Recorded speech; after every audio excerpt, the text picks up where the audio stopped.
Entitled driver wrecks his brand new Dodge Charger, injures and then blames me, a pedestrian, for his wreck.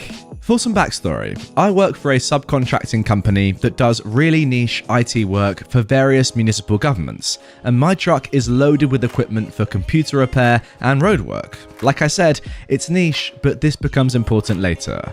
As such, I currently have a 2-hour commute, and while I do use the interstate during the day, I usually head home closer to midnight and prefer to take state highways and back roads due to the lower speed limits. Now onto the story. So as Renee, my fiance and co-worker, and I were driving home tonight, we had noticed that a large rotted poplar tree had become uprooted and fallen into the road, covering both lanes. Normally, I would have called local officials and then either waited for the tree to be removed or simply wait for them to arrive and then take a different route. Unfortunately though, I had no cell reception in this area, and rerouting would have added an extra hour to my already long commute.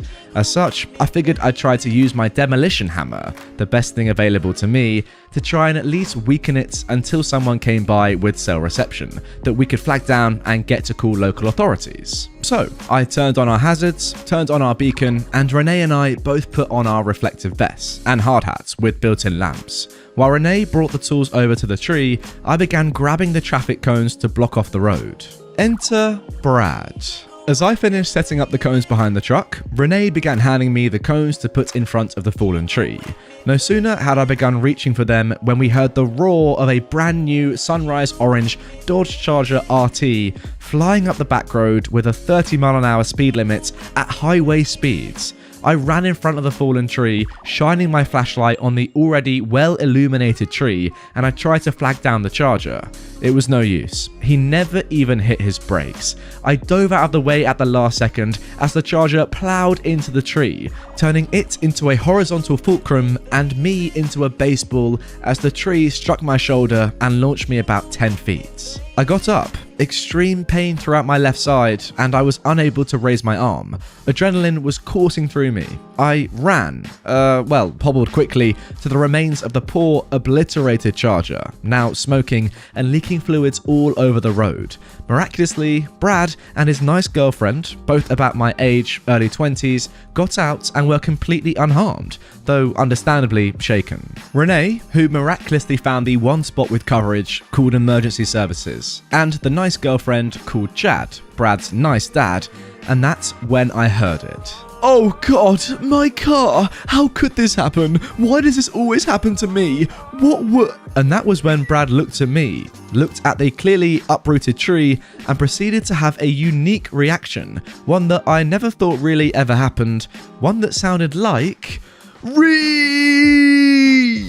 At this point, I think maybe he's injured too, and I say, dude, are you okay? No, idiot. Because of you, my car is completely totaled. What kind of moron cuts down a tree in the middle of the road? Actually, the tree was already here. We only got here maybe 2 or 3... BS! You blinded me with that flashing strobe light. He was pointing at the yellow hazard beacon on my truck, which I've used for years. His nice girlfriend then says, actually, I think that... But Brad interrupts. Shut up, all of you. I'm going to sue you for failing to illuminate the tree properly. This is irrelevant. At this point, I'm still trying to be nice. Well, actually, that's... If you open your mouth one more time, I'm gonna... Then Renee, in all of her 4.5-foot glory, said, enough. It's not his fault that you clearly acquired your driver's license in a Happy Meal. That tree is very well illuminated. You clearly weren't paying any attention and you hurt him. Look at him, he's limping, idiot. You're the one who ought to be apologizing for that stunt you pulled and the mess you made. Then there was silence. Deathly, unnerving silence, as Brad stood slack-jawed and making a strange choral noise. Suddenly, Brad goes on an absolute rampage, kicking and throwing my cones, tools, and various other items from and around my truck into the forest and off the road's 15-foot embankment. I wish I could tell you more, but it was about that time that Brad's dad, Chad, arrived along with first responders. We gave statements and I spent the rest of the time being checked out by EMS. I'll update you guys tomorrow after his insurance company calls me. Yeah, I just don't really understand how this can possibly be OP's fault in this situation. Like, he's just had a crash himself, or was it a crash, or he saw a tree that's been uprooted? Okay, fine. Not a crash, but he's seen a tree that's been uprooted, done their very best, him and Renee, to, try and at least salvage the situation and to cause as few accidents as possible. They've even, shone a torch at the driver who was going way too fast on a 30-mile-an-hour speed limit road, and they've just plowed into the tree. What are you supposed to do about that? OP's been injured in this situation. Clearly, he was trying to help. He wasn't just, saw the tree and was like, oh, we'll leave that, let someone else crash into it. You're trying to help. I don't understand how the insurance could possibly, claim anything for Brad in this situation. If anything, you need some police to try and sort out what really happened here, because if Brad presses charges, you might be in trouble. I don't know. I hope not, because that's clearly a ludicrous thing to happen in this situation when you actually try to help. But I don't know. The police don't know what happened. It could just be Brad's word against yours. I hope, OP, you kind of get some help so that this situation is cleared up and you don't get in the trouble that you obviously don't deserve to be in. I mean, I've just reread it, right? He's ran in front of a fallen tree, OP, shining his flashlight on the already well-lit tree, and then trying to flag down a charger that is going way above the speed limit. Who's in the wrong here, and who's the real hero? Let's be honest. OP, you're a legend. Brad, you are a Chad. I'm not gonna lie. I called the mayor useless in front of his daughter. So, in my country, there are some upcoming parliament elections, and one man who owns a big printing and marketing company, whom I've known for a long time, calls me and says he wants me to start working on video editing, and my first job in there would be to help on the campaign for a certain candidate. To be clear, I hate politics and I have some big personal issues with that political party, which single-handedly destroyed the whole country. But I'm a female dog, and I need that work and that money, so I accepted. I've started working there, and the work was good. I have been giving my best. I've met the candidates, a young lady, and also an 18-year-old who was her personal photographer. One day, after 1.5 weeks of working in there, me, my boss's wife, and the young photographer were in the office. We were watching some material to start making a video with. Suddenly, they start complaining about some people close to the mayor of the city for being useless. And I say, it's known that those people are useless. Anyone related to that mayor is useless, including the mayor himself. My boss and his wife are looking at me with big eyes with their mouths shut, but their faces say, "Oh, you don't dare."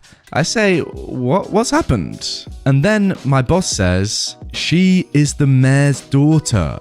I was shocked for a second and then started laughing, and they all started laughing at me. I apologized and pat this girl's head, but she had that "I'll kill you" face on. Nothing happened, and we didn't talk about it again, except for like 3 weeks later when I was making a video about a reopening for a rehabbed hospital, which was hosted by the mayor, and this girl says to me, "You see, my dad is not useless." So those guys don't know English or know what Reddit is, but I really don't like that mayor. We all know he's there because of his connections with high corrupt figures in the main government, so I'm glad I wasn't fired, but I have no regrets. I honestly feel like this story is more of a today I effed up, but still pretty good stuff, and I guess it does technically fit into this subreddit.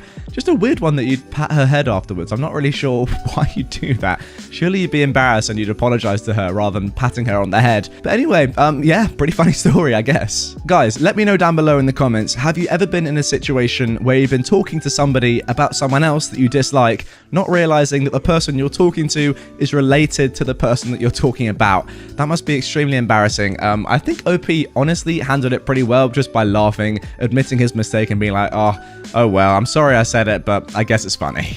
Now moving on to our next post. Be nice to everyone, they might just own the place.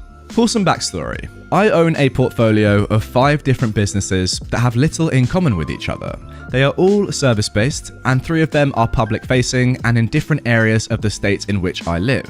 Given that the businesses all operate under separate names, provide separate services, and are located in separate offices, buildings, etc., I tend to allow the managers for each location to hire clerical staff without me meeting them first. This largely works out to everyone's benefit, as I don't have to drive several hours to approve a new receptionist, and it doesn't take time away from my staff or the new hire. One of my businesses happens to be involved with medical testing and is farthest from my home at about 3 hours away, so I only make trips out there if I have to.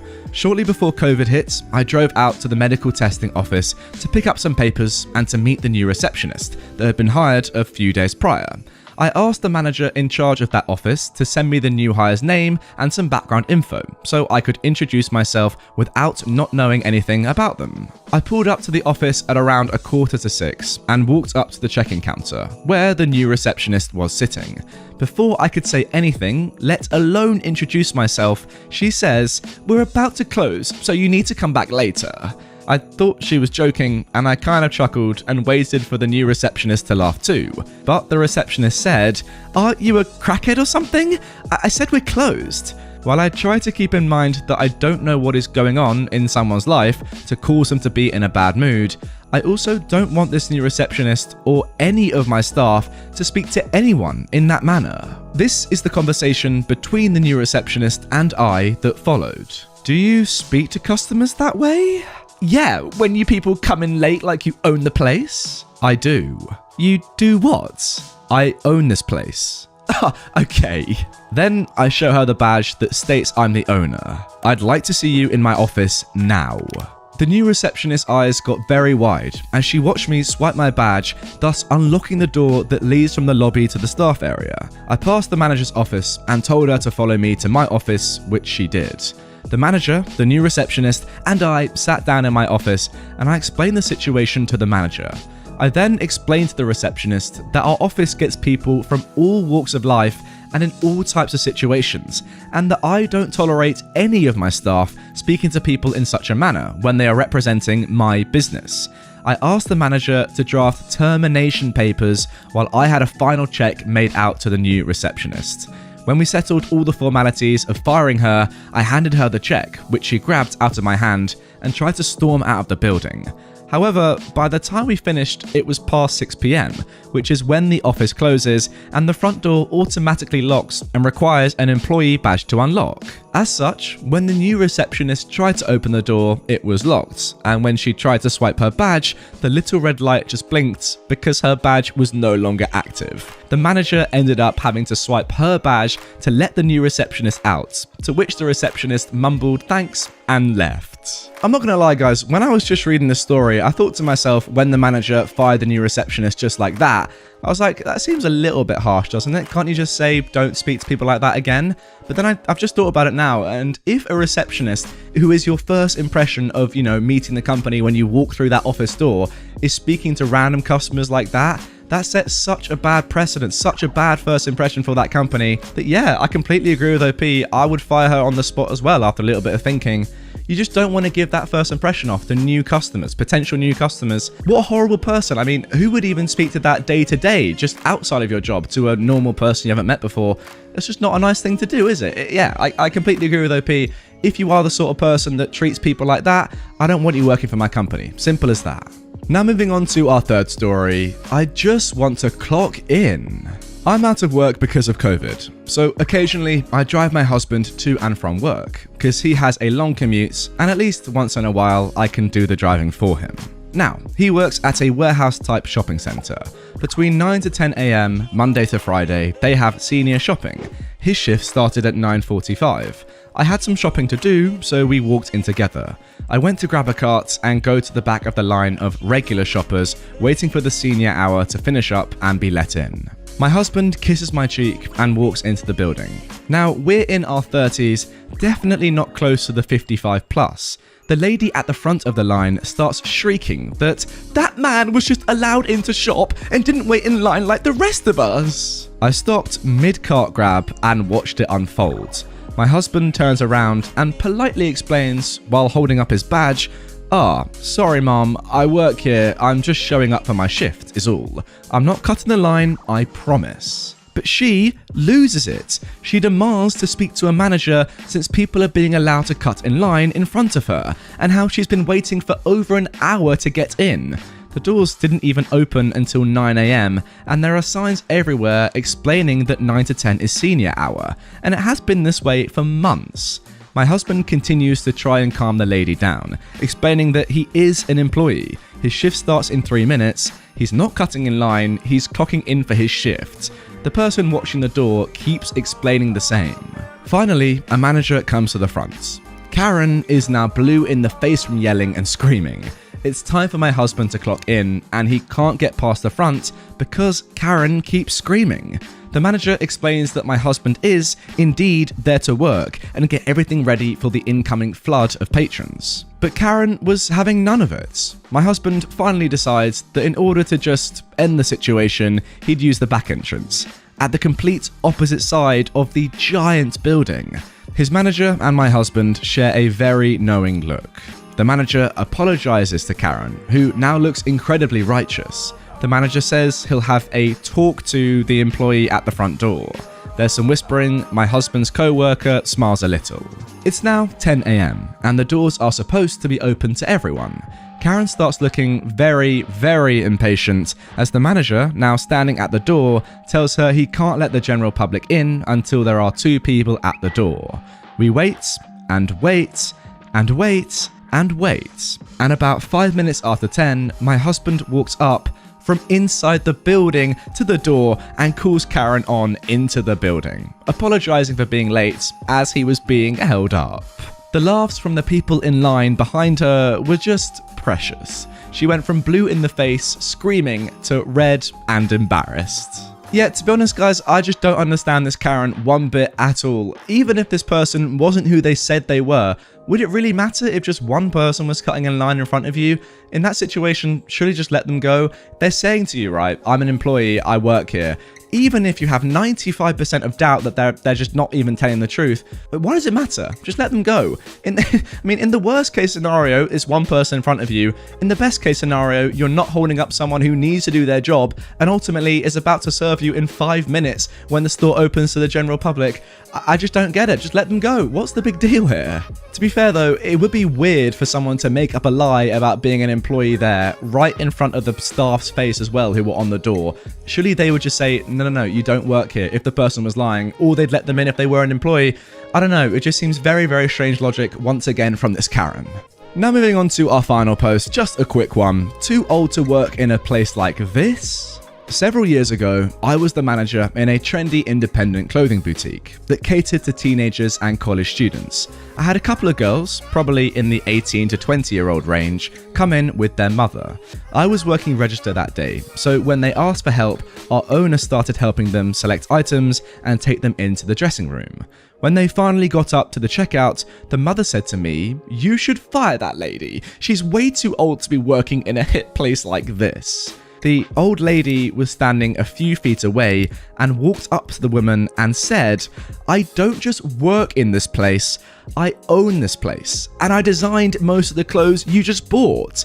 And considering I've owned it for 40 years and it's made me a millionaire, you can kiss my butt. Now get out of my store and don't come back." She was a sassy old lady and I loved her to death. It broke my heart when she died a few years later. Oh, now this story is just amazing. Not only does she own the store, but she's also designed all the clothes that this woman has just probably spent a lot of money on that's made the owner a very rich lady. I mean, incredible stuff, really. Imagine her going through the shop like, "Oh, tell you what, girls, this is a lovely piece of clothing right here. I can't imagine who designed it. Probably a young, hip, trendy person, a trendy fashion designer." Then she comes across this old woman who owns the store and is like, "What? You're way too old and frankly ugly to be working here," not knowing that she has designed all the clothes she's about to buy. Incredible scenes of glorious emotion.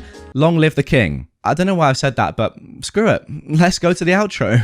What the makes absolutely no sense. Woman, do not touch my child. A few hours ago, Auntie, my family says that instead of Auntie, called my mother about something that happened today. Her peed-off black woman voice could be heard across the room. I was curious what happened, worried something bad happened, as I've never heard her so angry, and I asked my mum to put her on speakerphone. The following story she told us is parallel to a situation my mother and I went through when I was very young.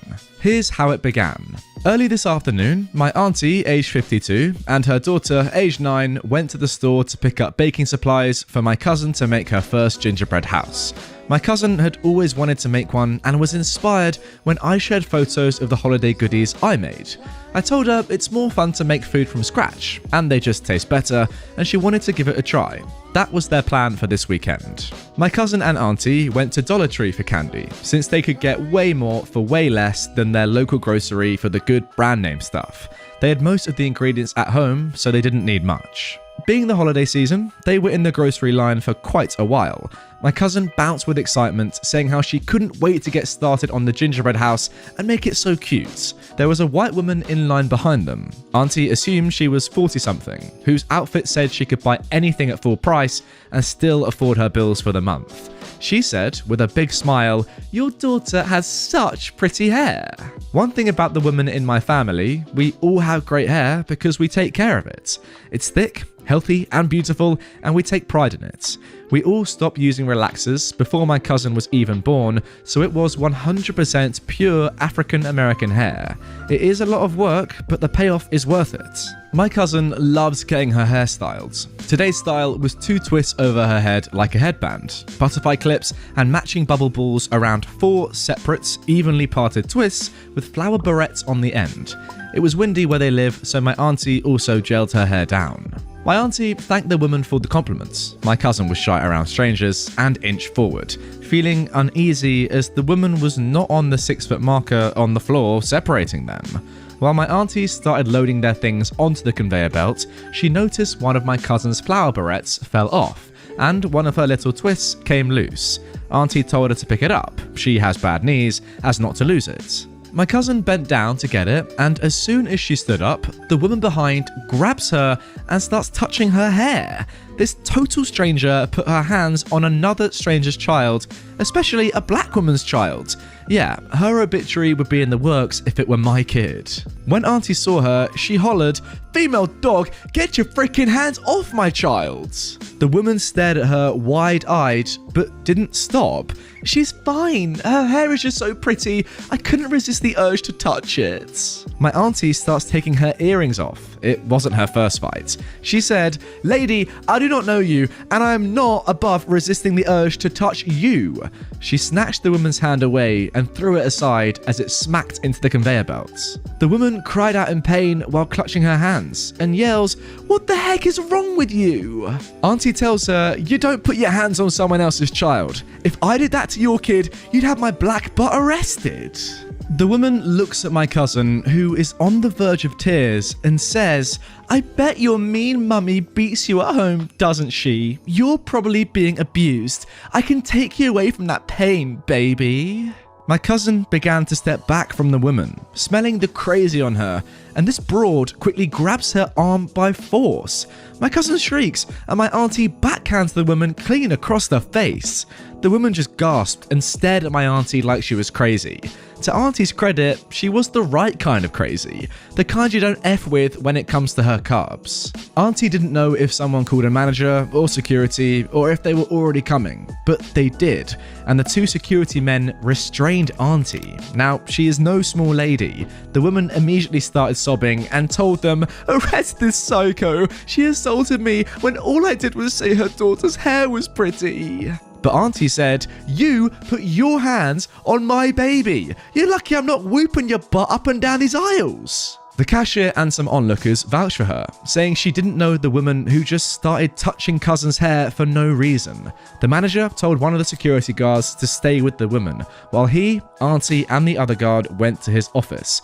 My auntie told them everything that happened before they checked the CCTV.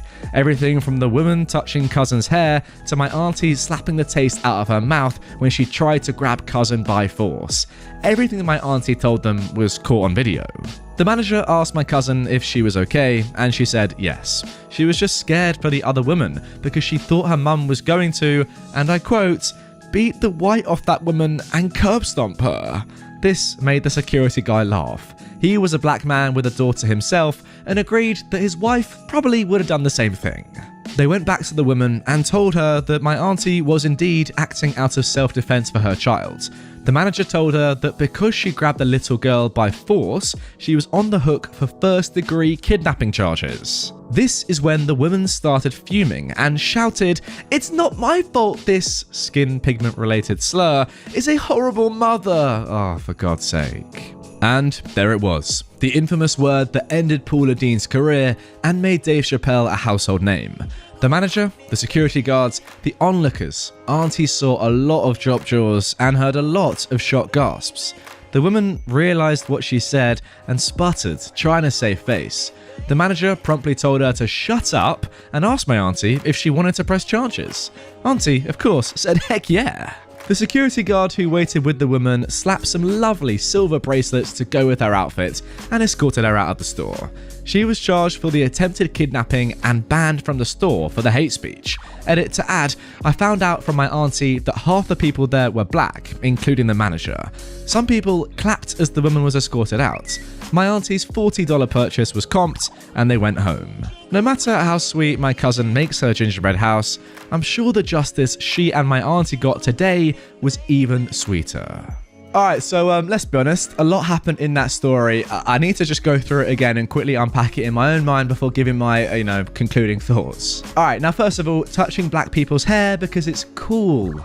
It's not really on. Let's be realistic. I've heard a lot about it, on social media and the news, to be fair, recently, in the past few years. Yeah, just think about it. If it was the other way around and it was black people touching white people's hair, you'd say it's really not, it's a bit weird, isn't it? So it works both ways. You can't have it, you can't just say it's allowed for white people to touch black people's hair and then it's weird the other way around. It's just weird to go into somebody else's personal space, touch their hair without asking. That's the first stage. The second stage is she then grabs your daughter's arm. Your auntie's daughter's arm. That's mad. I didn't know that could be charged with kidnapping, but I guess if you do grab the arm of a child, stopping them from moving, I guess in a way that is kidnapping, so I guess that charge is kind of fair.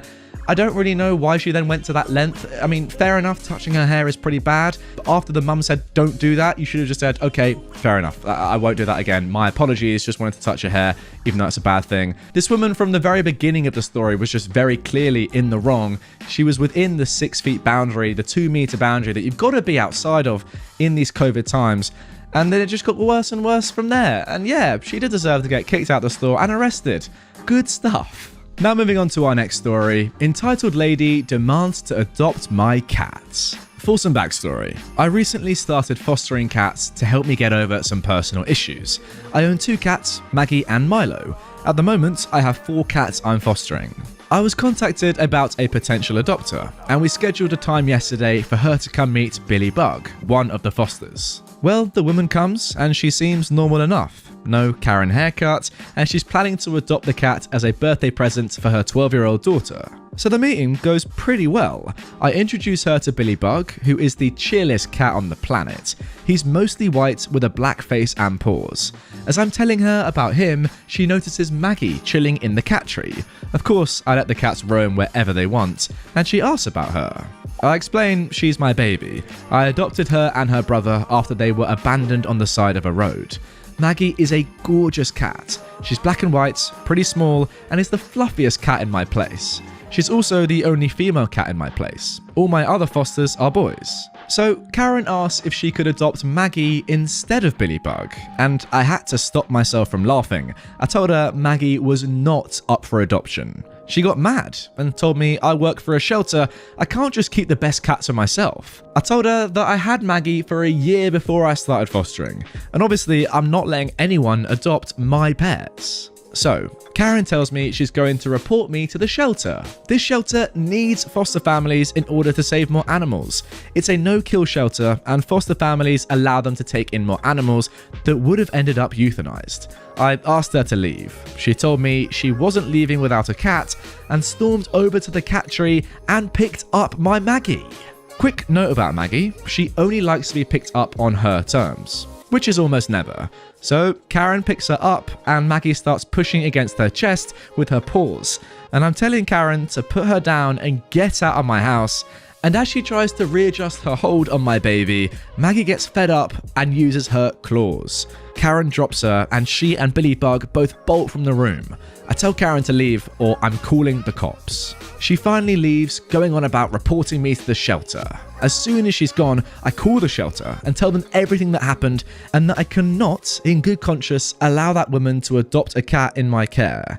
They agreed that her behaviour was troubling and have temporarily placed her on the do not adopt to list for now. She called like an hour later, complaining to the shelter about me, and lost it when she was told they wouldn't be adopting to her anytime soon. Now I'm getting ready for another foster cat to come in tomorrow, and I'm meeting a couple looking to adopt Phoebe and Dahlia, two of my fosters that came from the same litter. So despite the crazy Karen, things are still moving fast, and Billy Bug will find his forever home eventually. You know what? It's such a shame that some of the most selfless people in the world, like you, OP, have to deal with entitled Karens in your day-to-day work. As you say, there's not much more you can be doing in life that is morally better or ethically better than adopting cats that would otherwise die, let's be realistic, and then giving them to good foster homes so they can have an amazing life. I can't think of many better things you can do other than like working for charity and saving people's lives yourself. Coming close second to that is fostering cats and making sure they survive. I'm not gonna lie, maybe even above it. So to say that then you have to deal with people like this who are like, you know what, I don't want this ugly foster cat, I want your cat. It just goes against everything that the whole business of adopting and fostering cats is about, I'm sure. Not that I know too much about that whole world, but that's just what I'm thinking. It's just a shame that you had to deal with this woman, to be honest. And if I'm completely honest, I hope that she's never allowed to own a pet again. I wonder if there's like some anti-pet owner thing you can get given if you're just horrible to pets. There might be, I just don't like her mentality, and I feel like if she did get a pet, after 1 week she'd probably be bored and be like, oh, I want the next best thing, not this old cat. So yeah, probably best that she didn't get any cat at all. Hey, can you fix my daughter's laptop for free multiple times? A bit of backstory / personal beliefs. I'm willing to help my friends, but we all know someone who has, or have themselves, a friend who is the group mooch. The kind of person who knows you're getting together and just shows up nothing in hand and expects to be given free food, booze the entire time. Yet sadly, you put up with them till it gets to the breaking point of wanting to beat them senseless with a shovel. This story is about said friend, whom I finally got to the breaking point with. My mutual friend isn't tech savvy, at all. He has zero respect for tech and constantly uses me as his go-to man when stuff goes sideways, almost always his doing. This is from the olden days of Windows 8, being a fresh hot mess that was the next big thing everyone hated because it took the standard Windows interface, beat it over the head with a bat, tossed the bloody corpse into a wood chipper, then proceeded to light the remaining slurry on fire with military-grade napalm. I hate Windows 8 in case you didn't pick up on that. Oh yes, I did. He had recently bought a laptop for his daughter, since she was starting to need it for school, and he wanted a mobile PC to use when he felt like it. Pretty sure he just wanted it for himself, but he needed to convince the wife to okay the expense.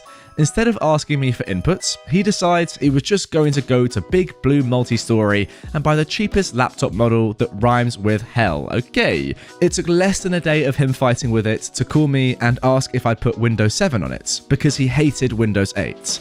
I asked why not return it and get a Windows 7 model, to which he responded, Big Blue doesn't have any Windows 7, only 8, and my daughter really needs this computer. Sure, she does. I agree, and he drops it off within an hour. I should note that this happened just after Windows 8 dropped, and there was no classic shell programs out that simply said, F off new POS tablet design, we're using the old one everyone knows and can use. So my options were limited.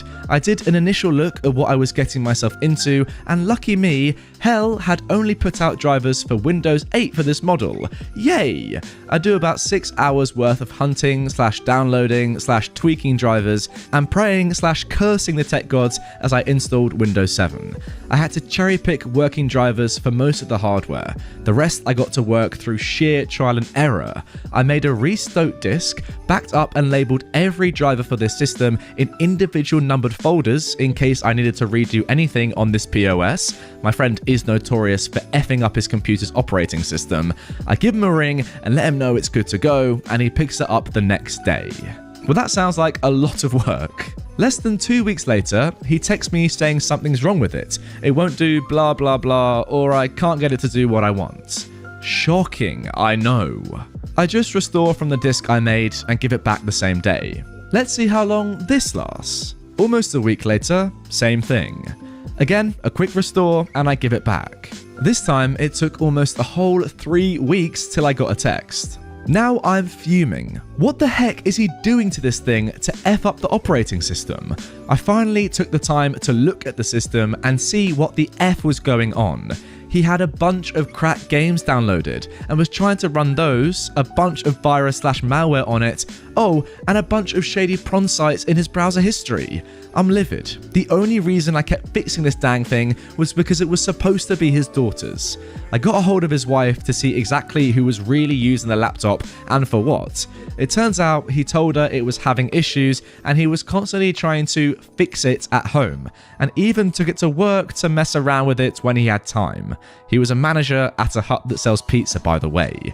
He's one of those real hands-on managers who lets everyone know what needs to be done, then F's off into the office. So I get the evil idea of fixing things my way. My first step to fixing things my way was to make an admin account that only I had the info for and limit the other account to a limited user. When I talked to his wife, I got a good idea of what his daughter really likes as far as shows, games, etc. I then proceed to pimp this laptop out for a 10-year-old girl. My Little Pony wallpapers, about 100 on rotate, the entire My Little Pony cartoon show stored directly on the computer, Bratz, Barbie, the works. I even redid the icons to a My Little Pony theme and tweaked the user interface to be pink, purple coloured.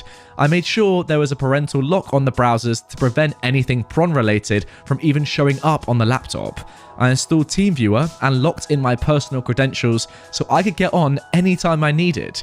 And just for good measure, I installed a handy program called Deep Freeze. For those unfamiliar with it, it snapshots the drive as is and restores the drive to that exact image every time the power cycles.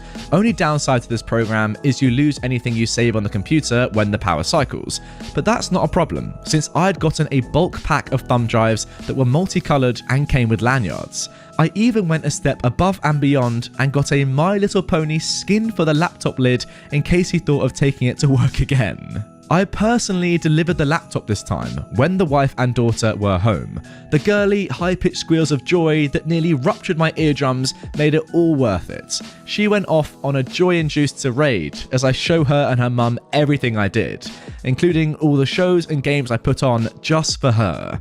I then gave her a bright pink thumb drive with purple lanyard and explained that when she wanted to play the games or save anything, the drive needed to be plugged in.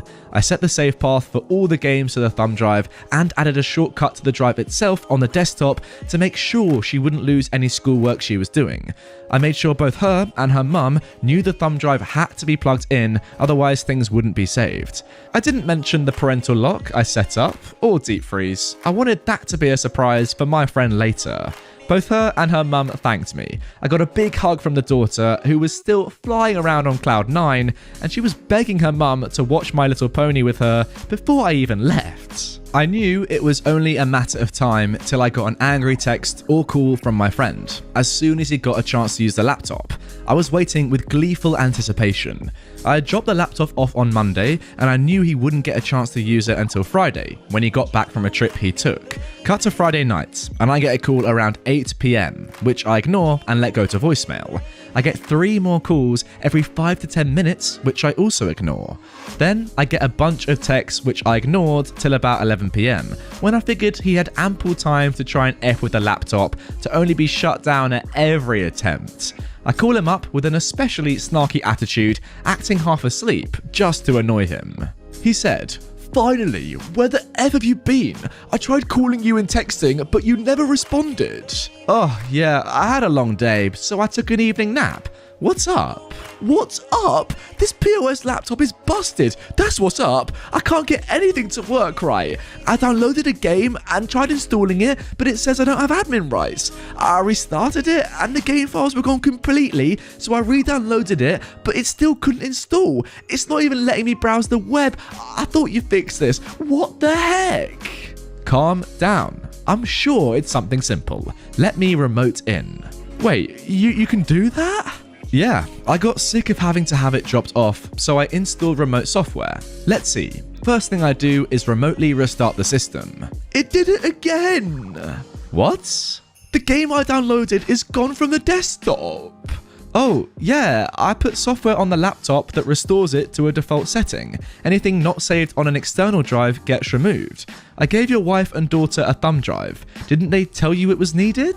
No, what the heck? Why would you do a stupid thing like that? Well, I've had to fix this thing 3 times already, and I got sick of it. So I made sure anything you downloaded or tried to install would be deleted and blocked. You don't have admin rights, I do. Last time there was over a dozen viruses and malware from your games, and the games you were trying to run would barely run on this laptop, even if you had legit versions. What the F? Insert 15-minute rants I didn't pay attention to because I don't care. Well, why won't it let me browse the web then? Are you sure? Let's see. I bring up Google and start browsing standard sites. I hit a few cartoon sites I favorited for his daughter and say, everything looks fine to me.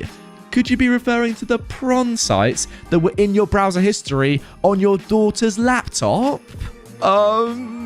Yeah, I thought so. See, me being the upstanding guy I am, I turned on parental controls to keep web browsing safe for your 10-year-old daughter. The F is wrong with you?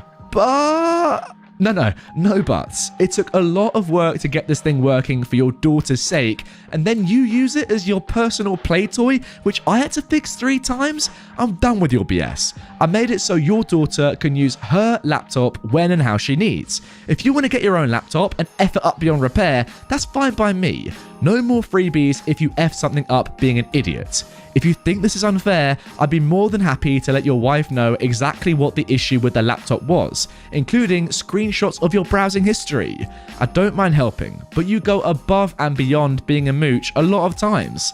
Anything else you need help with? No. Have a great weekend. Click. Having spent over 18 years in customer service / tech support, I went a bit nuclear on him. But I'd had enough of this rubbish. Reminded me all too many times the problem isn't the hardware, software, it's the meat puppet smashing their face against the keyboard and wondering why stuff doesn't work. So I simply removed that part of the equation. Amazingly enough, he didn't have any more issues with the laptop. Wonder why? Well, the only time I was gotten a hold of was by his wife, asking me to update some things and install some software the daughter needed for school, which I was more than happy to do. Oh, what a great story. I mean, let's be honest, guys. This guy is a total perv. Why are you faking needing a laptop, right? And then going on it when you know it's your daughter's and watching adult stuff on there, downloading games like crack games, not even fully paid for games, and then saying to this guy, OP, who's being so helpful to you and is one of your good friends, it sounds like, that, you know, there's just a problem with it. When you probably know full well what the problem is. You're downloading loads of rubbish. It's obviously going to cause malware and viruses. That's just like common knowledge with computers. Don't download stuff that is cracked, not paid for, or just, you know, kind of illegal. Clearly, though, OP is the massive hero of this story. I mean, OP, what you did to ruin this man's life and all of his plans about, you know, fake needing a laptop for his daughter, but really using it for his own weird stuff that he does, which isn't really that, you know, normal. Yeah, just absolutely destroyed him. And the best thing about it is, though, not only did you just ruin this man's life, you also massively helped the girl's life. Like, she was so happy when she saw what you'd done.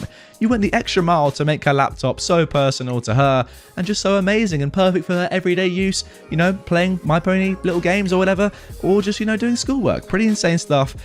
Crazy that you could have caused such a massive, you know, turn in general feeling amongst the same family. You know, the dad's fuming, the daughter and wife, they're loving it. Incredible stuff, OP. You did an amazing job. Well done. Cheat on my friend and spend all of her money? Get deported. So my friend, let's call her Coco, was really popular in high school. The type of girl that everyone wanted to be friends with and nobody wanted to cross. Coco was known to be promiscuous, but by senior year, she seemed to have finally settled down and was in a stable relationship with a boy. Let's call him Edgar. Edgar immigrated from Ecuador as a child, but was completely Americanized, and I don't even think he spoke Spanish that well, from what I can remember. He He was the type of kid that was seen as kinda a bum to most at the school. He was nearing 20 and barely showed up to class sometimes, only to smoke behind the school and hang out with friends.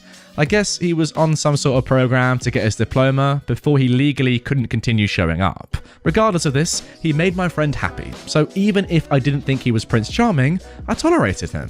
Coco, on the other hand, was head over heels. She worked every day after school at the local grocery store, and with her hard-earned money, she spoiled the heck out of him. A new Xbox, shoes, taking him out to eat, the whole 9 yards. She kissed the ground he walked on, and I was, of course, skeptical, but again, she was happy and it wasn't my business. Things seemed cool for a while, but when poop hit the fan, it hit with ferocity. 5 months into their relationship, he cheated on her. Not only did he cheat, but the girl he cheated with was freshly 14 years old and a freshman at the same high school. Keep in mind, he's 19 and probably shouldn't even still be at the school.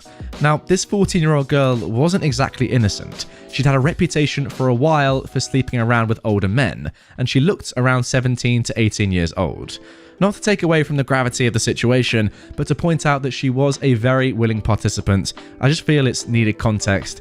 Yeah, but she's still a minor. News broke because this girl was bragging to all her friends about sleeping with Edgar, and I guess one of her friends told Coco.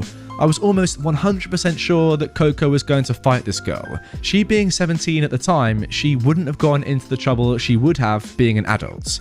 To my shock, however, that's not what she did. Coco was obviously devastated. The man she's adored for almost half a year, her first real boyfriend, and the thousands she spent trying to make him happy definitely tore her to pieces inside. Instead of fighting the 14-year-old and trying to socially execute her, however, she played it smart. Here is where the nuclear revenge came in. This 14-year-old knew Edgar was with Coco, and obviously feared Coco and the social power she had at the school. It was clear that she was scared to death of even showing her face once the news broke out, expecting to have to fight Coco or having to attempt to save her social life. What went down, however, was nothing like that. Coco messaged the girl on Instagram saying pretty much this: "Hey, I know what happened between you and Edgar, and I just want you to know I'm really sorry that he took advantage of you like that. I think we should meet up and talk about it. I know it's not your fault." Coco didn't really believe this girl was preyed upon, and I'm sure she was even fuming at her, but it was important to her master plan that the girl took up the victim role. I see where this potentially could be going. They end up meeting, and Coco pretty much showers the girl in affirmation that she is a victim. Edgar is the evil Baphomet child of Satan, and that if she went to the police, that Coco and her whole friend group would stand beside her and care for her. Long story short, the decision between social suicide and a fast pass to the popular group wasn't too hard for this girl to make, and she ended up going to her guidance counsellor the same day. The guidance counsellor listened to what happened and promptly called the police, who pulled Edgar out of class and have him handcuffed outside in a public spectacle. When the ugly truth comes to light, it's worse than anyone could have imagined it. Not only did Edgar and this 14-year-old get it on, they did it in the school bathroom. His mugshot was plastered on the news and everyone was talking about it. After multiple hours of Coco gaslighting this girl and telling her all the right things to say to the police, he was charged. He ended up getting charged with statutory rape on top of another charge because it was on school grounds. He got $50,000 bail, which he wasn't able to pay, and better yet, they were deporting him to Ecuador, the place where he had no remaining family, barely spoke the language, and that's only after he served his 5-year sentence in the US. Throughout the entire trial, Coco pretty much coached the 14-year-old, telling her to say she was scared and felt pressure to do it, when in reality, it was all on her own accord and nothing new to her. She complied with everything Coco said in order to save her own social reputation. She even continued to brag about her sexual endeavours to us, but as long as it wasn't Edgar, we were happy to entertain it. We were young and dumb and living life like we were in an early 2000s teen movie. Looking back, I can tell the girl definitely had some issues with male attention.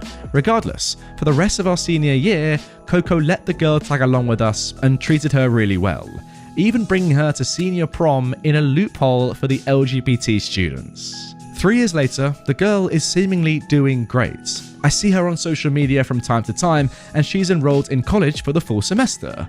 Coco has a new boyfriend she's been living with for over a year now, and Edgar is still in prison awaiting his deportation. Looking back, I realised how messed up the whole situation was. The 14-year-old definitely had some problems in her life, and Coco was definitely manipulative. Sometimes I even feel bad for Edgar, but at the end of the day, she was still 14, so even if she was totally down with it, it's still illegal. I don't think either side was exactly doing the right thing. It's not like Coco actually cared about the 14-year-old like she pretended she did. At least the girl had a nice time for the rest of high school. Coco just wanted to scorn Edgar, and scorn him she did. Nah, you know what? Yeah, you are right. Okay, fair enough. You are right, OP. She did want to scorn Edgar. That is completely legit, but she did it completely legally. And, most importantly, she was outing a nonce. I can't say it any more than that, A 19-year-old was sleeping with a 14-year-old, that's illegal, and he should know way better. Even if the 14-year-old is entertaining it, or even if the 14-year-old is demanding it. Really, it doesn't matter. You're 19, and you're sleeping with a 14-year-old. Yes, you deserve to go to jail. Yes, you deserve to be deported. It's pretty simple. It doesn't even matter what Coco's real, reason for doing all this was. At the end of the day, a paedophile got reported for paedophilia and arrested. That can only ever be a good thing, It doesn't matter. It really doesn't matter about the other stuff. It really doesn't matter at all. Yeah, there is a comment down below which I completely agree with. Another way of titling the story is Coco recognizes that her 19-year-old boyfriend has committed statutory rape and helps the victim report it to prevent him from preying on other victims, and then continues to support her afterwards. That is how I'm seeing this. The 14-year-old, doesn't matter what sort of person they are, they're 14. That's the whole point. Yeah, it's weird. The 14-year-old could do anything. They can do whatever they want. It's still fine. They're 14, and they've been, let's be realistic, they've been victimized by a 19-year-old. Weird. Really weird, but at least this guy's put away now. Great stuff. I know your boss, so I expect a discount. Has anyone ever worked for a company where the company name includes what seems to be someone's first name? Our family surname doubles as a first name. Most first names, surnames, have an S on the end, such as Andrews, Collins, Edwards, etc., but occasionally you get the ones without the S, such as psychic John Edward. We owned a breakdown towing service in Australia. A lot of people decided that they should get free towing or reduced rates. Our company name was our surname with an S followed by towing service. Let's use Philip, not our real name. Alright, so the company name would be Philip's Towing Service, I guess. Practically every week, I would get a phone call from someone saying that they were a friend of Philip's, and he had told them they could have a free tow, or a $10 tow. In Sydney, most basic towing starts around $60 for a tow around a corner. My response would be, which member of the Phillips family, sir? It was always a male. They would say, what do you mean? I know Philip. Philip is a surname, sir, and there are 4 members of the family who work in the business. Who are you friends with, sir? Click. Obviously, these people didn't care if the person who organised the tow got fired for not getting paid or not charging enough. They were entitled to use the service for free or for their decided amounts. When I was working as a receptionist, I had someone ring one day and tell me that they were my boss's doctor. I called my boss and said that there was someone on the phone who said he was the boss's doctor, and the boss told me to put the call through. It turned out to be someone who was selling timeshares, who had worked out a way of getting past a receptionist to their target. After that, I asked the name so I could confirm who was actually calling. So you're telling me seriously that people would call up your business randomly, and because it happens to have the name Philip in the name of the business, they would say, oh yeah, I know a Philip. And he's told me that I can get a lovely discount off your towing service. Really? That sort of stuff actually goes on? Honestly, I reckon you know what I should do for a cool video, a one-off? I should go and spend a day at a cool service or somewhere where there are just normally loads of entitled customers. Maybe at a towing service like this. Maybe Philip's Towing Service. And just see what it's really like working in a place like this where, they have to deal with stupid customers each and every day. You know what? Drop a like on this video, yeah? If this video gets 10,000 likes, I know it's a lot of likes, but 10,000, I will seriously consider making a video like that and putting, a lot of money into it, making a proper production and making a video like that. And, me going off into the big old world and putting myself in a position of someone who has to deal with entitled people every day. Do you want to see it? Let me know. Now for our second post. Finally encountered a Karen and gave her what she deserved. Just got back from dinner where we had a run-in with a Karen. Staying in Port Douglas in North Queensland, and it is packed after months of COVID quietness. The Indian was quiet, so we decided to give them our cash and chose one of 2 tables out on the path under a big umbrella. It started to rain, so we moved the 2 of the 4 seats out of the rain, eating our starters when Karen arrived. We were trying to eat, but we could hear Karen's daughter, also a Karen, complaining that some of their seats were getting wet, and then she says something along the lines of, "You'd think these people behind us would move to make more room for us." In a really loud voice, the mother Karen said, "Some people have no self-awareness." I turned around and said, "If you're gonna say something about the table beside you, you possibly should be more discreet." She floored us all by saying, "I said it loud, so I'd hope you would hear, but I didn't want to interrupt you as you were eating." What the actual F? I said, if you wanted us to move, all you needed to do was ask. We were sat where we were, at our table for 4, to get out of the rain. There's far more polite ways to ask than be blatantly rude. She was gobsmacked. Maybe she hasn't ever been called out. Her husband just sat there silently. Daughter Karen, the same. Then, the rest of the equally obnoxious family turned up, and they sat there having loud, childish clapping games. Talk about not being self-aware. We asked for takeaway containers and left. That she was an English expat Karen just made it worse, or better. Typical bleached blonde, gold jewelry, white linen and sandals. 2 daughters the same. The perfect Port D/UK expat stereotypes. The dad was just as bad. They all enjoyed his story of sitting at airports with his legs stretched out in front of him so that the other idiots had to step over them. Sorry for the rant. OP? Sorry, why does the Karen being English make it better or worse? Have you got something against English people? Because if you do, I'm angry at that. Overall, yeah, pretty great family. You have to say, right? Obnoxious, entitled, selfish, unaware, ignorant, perhaps. A few words you could use to describe not just me, but this family as well.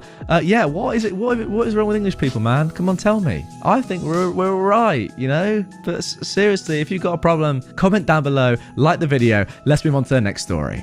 Now moving on to our final story, he didn't show his badge. It was 1968, and I was known for having trained my German Shepherd extremely well. On this particular day, I had one of the neighbourhood boys come to my home to help me out with yard work. He was a very nice young man, and polite to the nth degree. After finishing the raking, I had him come in for something to eat and drink. As we sat and talked about the next day's work, a knock came at the door.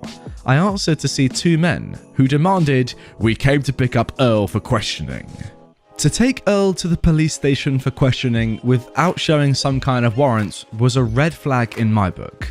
Earl was only 15, and I refused by saying I will bring Earl home and have his mother bring him there. They tried to push their way in, but my dog interceded with a nasty growl and showed her teeth. They backed off and left. This is not the end of the story. I brought Earl home and told his mother what happened. She told me Earl had delivered papers and one of the clients accused him of breaking into her home. This had happened during the time Earl was in school, and his mum verified it with the teachers after this woman had made this accusation. The woman insisted though it was Earl, and she had a friend who was on the police force and would have him put in jail. I went home after leaving Earl's home and decided to walk over to see my mum, who lived 2 streets away. As I crossed one road, a man hastily came up to me and said, "You are coming with me," as he grabbed my arm. Now mind you, I never went many places alone without my dog, who was only a short distance from me. I yelled for my dog to get him and she latched onto his arm, seriously biting him, and he let go. He then drew a gun and attempted to shoot my dog. I grabbed her up and ran with her to my mother's house as quickly as I could.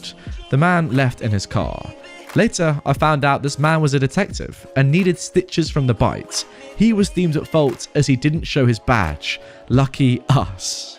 Not really sure how you're the lucky one in this situation, OP. I mean, it's literally his job to show his badge.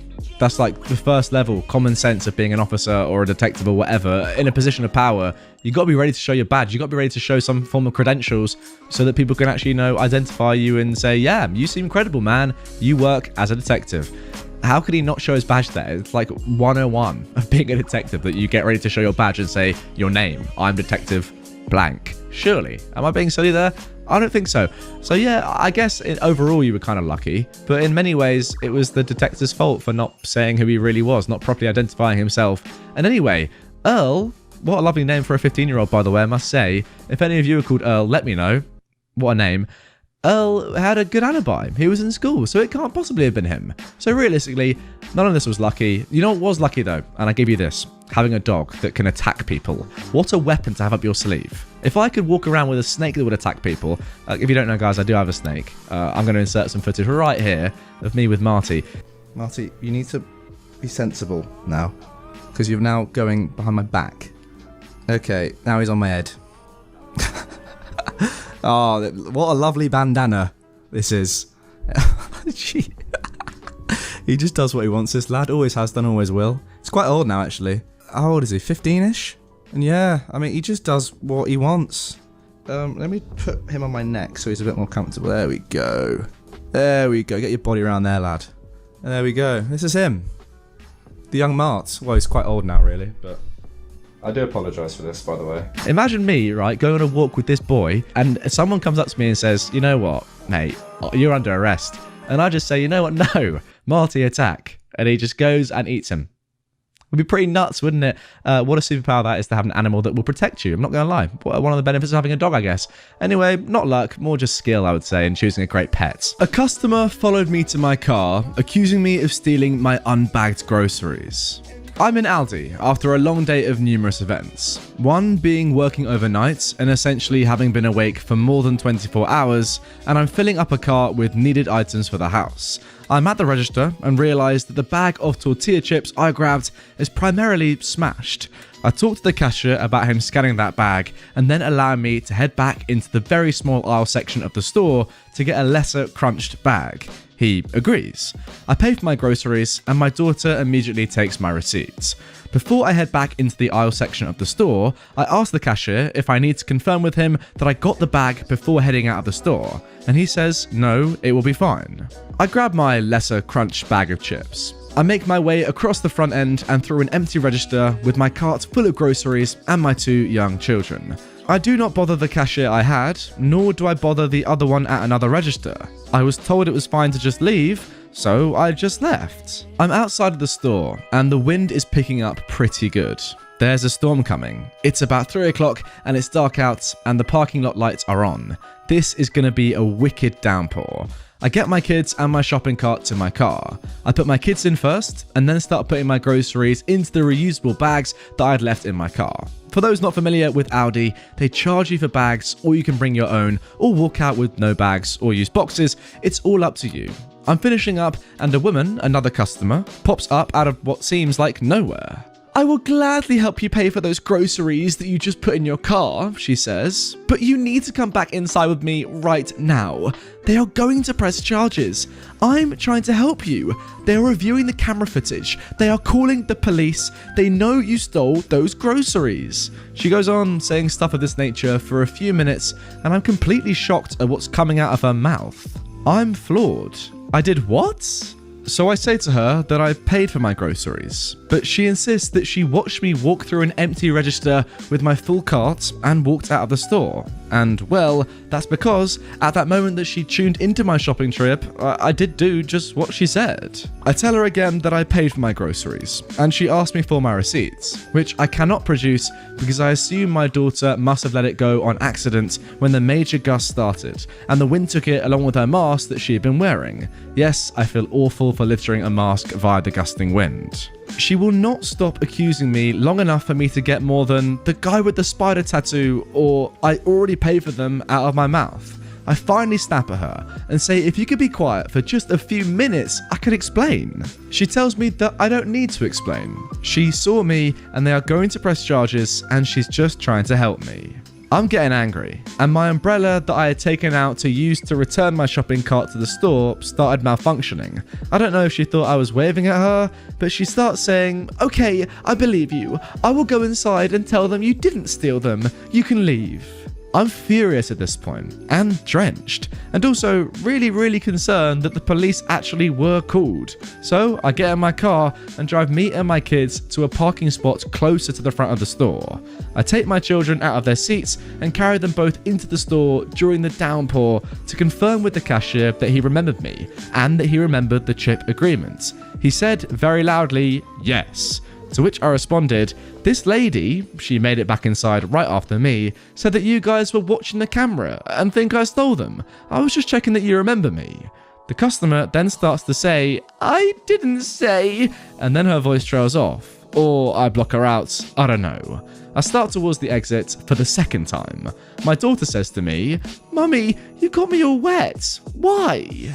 My response, because sometimes people just can't mind their own business. Update, I found my receipt during my ride home. My daughter had put it in her little purse she had with her in the grocery store before we had walked outside in the wind. Well, Karen, I've just got one question for you. Why is that any of your business? I mean, you don't know this person. They're just another customer, like you, and you don't know what's happened before you've seen them. I mean, come on.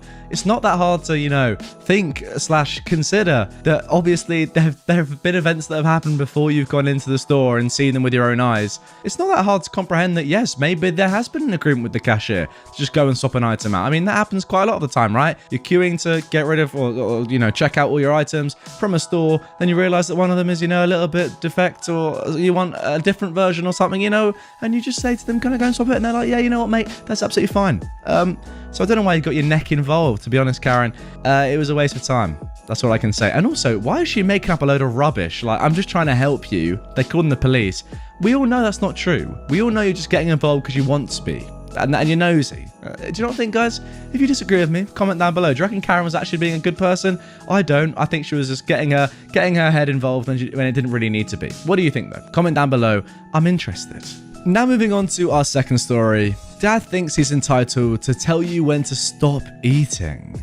My dad has severe control issues around food. He must always eat more or have a bigger portion than everyone else. He sometimes takes smaller portions to be self-righteous, but then goes and eats a second meal or course that no one else is allowed to eat. He also tried to say when you should stop eating, which always has to be before him, even if he's already eaten and you haven't. There is nothing worse than when you've skipped lunch and you found out that dad had a big afternoon snack, because that means dinner is going to suck butts. His controlling behaviour has given me food issues, where I hoard food and binge because I'm scared he's going to take my food away. I'm also overweight and fat. I've recently moved out, and one of the big perks is I have a healthier relationship with food. I binge less and eat less in general, but I'm mostly not consumed by thoughts of food 24/7 like I used to be. This Christmas was actually the first Christmas I didn't binge chocolate before and after dinner. I ate reasonable amounts, but it's still Christmas. Everyone except Dad was telling me how they think I've lost weight. Yay! I left feeling good about myself. Enter my dad. He called my home today to fix my sink. As he was leaving, he sat me down and went through all of the food I ate at Christmas and told me how much less of each item I should have eaten. I tell him to stop, as him controlling my food will trigger me for a binging episode. He continues. I explain again. He tells me though my binging is only hurting me. I tell him I know, but he needs to stop.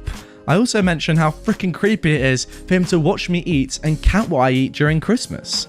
He tells me that that is as right as my father, and anytime we have meals together, he's going to be watching and counting. Other things he has done are 1. Look through my trash to see what I'm eating in my own home that he does not live in.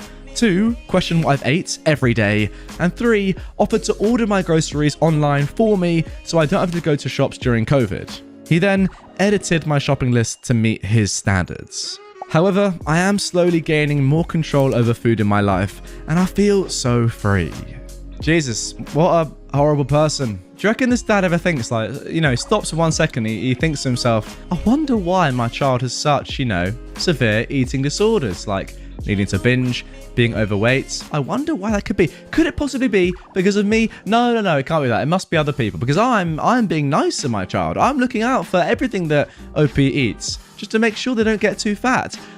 I don't know. It's just like a strange one. Surely these people like have to look at themselves at some point and think, maybe my actions are actually causing these dramatic ramifications. Who knows? You know, I just think this dad is stupid.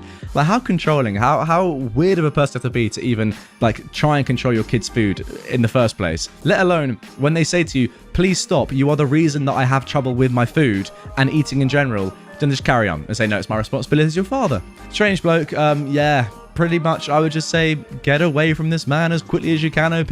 Who cares if he's your father or not? Get him out your life. Now moving on to our final story. My cousin sued her own sister.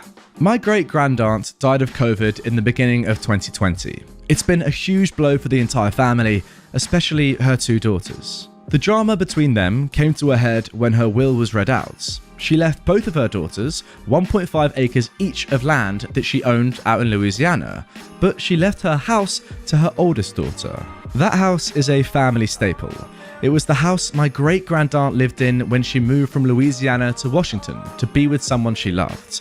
It was where she celebrated Christmas Eve and Thanksgiving. It made sense that the oldest daughter got the house, since she was already living there to begin with. Not to mention, the younger daughter already had a house, one where she just renovated the basement and put a brand new deck in the front. She didn't need the house at all. But my cousin didn't see it that way, so she felt the need to sue her older sister for the rights to the house. She even got her daughter and her niece to turn against her own sister. Her reasons for wanting the house are pretty selfish in my opinion. Her main take for wanting the house was so that she could rent it out to other people, not even a week before my great-grandaunt died. She said to her face that making money off the house was going to be her plan. Everyone in my family was so angry, to the point where they all announced that they weren't coming to her wedding, and the ones that were coming would be sitting on the groom's side. Her fiancé was actually a nice guy. You may think that that might be a little harsh, but my cousin honestly deserved it. For someone to say that they would claim their mother's house when she dies to her face is nasty. Because of all that backlash she was getting, she ended up dropping the lawsuit and apologised to her sister. On top of that, the wedding was cancelled. I could talk about this for hours, because this situation goes deeper and deeper. I tried to keep it as brief as possible. I just hope that my family gets better after all that's happened. I tell you what, that is a pretty bad thing to do, right? Say to your dying relative that, you know what, even if you don't put your house in my name, this is what I would plan to do with it. I would sell it out, you know? I wouldn't even live in it myself, wouldn't even honour it, just rent it out to random people. And if you put it in my sister's name, I'm going to sue the heck out of her, ruin her life. I don't care about you, great, whatever you are. I mean, I don't even know what your name is. That's how little I care. It just doesn't matter to me. I want to make money off of your land. Pretty crazy thing to say to someone that is dying in literally a week. I also wonder why the wedding was cancelled. I hope it was cancelled because the fiancé, the nice guy, realised that he would be marrying a monster, and not that you realised, or whoever this is realised that, yeah, people aren't going to be sitting on my side at the wedding. Let's just give it a bit of time and then they will. I really hope that the fiancé was like, you know what, after this entire debacle, you're gone. You're gone, mate. Let me get someone else, because you are not good enough for me, because you are a disgusting human being. Because, let's be honest, to do something like that, you would have to be a pretty disgusting human being. I'm going to visit my husband, not running away from home. I'm currently 24 years old, and I could probably easily pass for anywhere between 15 to 19, depending on my clothes, hair, and makeup. When this happened, I was 20. My husband and I met online while we were both in the military. I was stationed in San Diego and he was stationed in 3 hours away, 29 Palms, which is about 30 to 45 minutes from Palm Springs. All three of those are in California for anyone who may not be familiar with the area. We got married, but weren't able to live together unless we wanted to live in between our bases and each drive 1.5 hours one way to work. So we each stayed in our own apartments in our respective cities and just visited each other whenever we got the chance. I didn't have a car. I took the bus and trolley to work. When I went to see him on the weekend that it was my turn to visit him, I would take the train. So one Friday, I get off work and call an Uber, taxi, to take me to the train station. I brought my backpack with my clothes for the weekend to work with me, so that I didn't have to go home first, but I could just go straight to the train station. The Uber driver said, "You have a backpack and are going to the train station. Are you running away from home or something?" "No, I'm going to see my husband for the weekend." "Husband? They let you get married really young here." He was foreign, I think maybe Middle Eastern. I mean, not really. I'm old enough to be in the military. Wait, how old are you? 20. I honestly thought you were 12. People usually think I'm way younger than I am, but that's definitely the youngest I've ever gotten. Alright guys, let's talk fractions here, you know? I'm a bit of a mathematician myself, so let's delve into the numbers here. 12, yeah, as a percentage of 20 is 60%. Therefore, this driver is thinking that you are 60% of your actual age.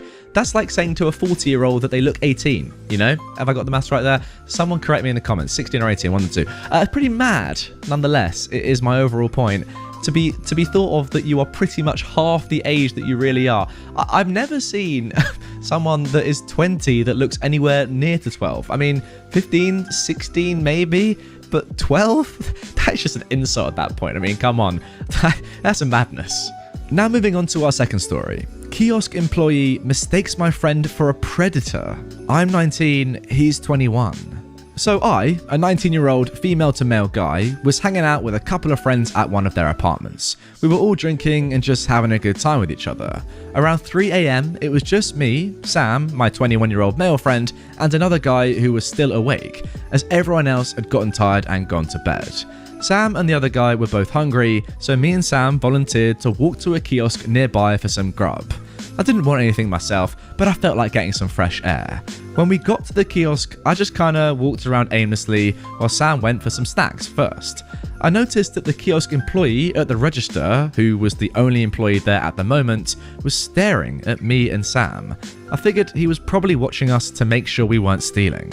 When we walked up to the counter, however, the employee was looking at us really strangely, furrowing his eyebrows like he was suspecting us of something.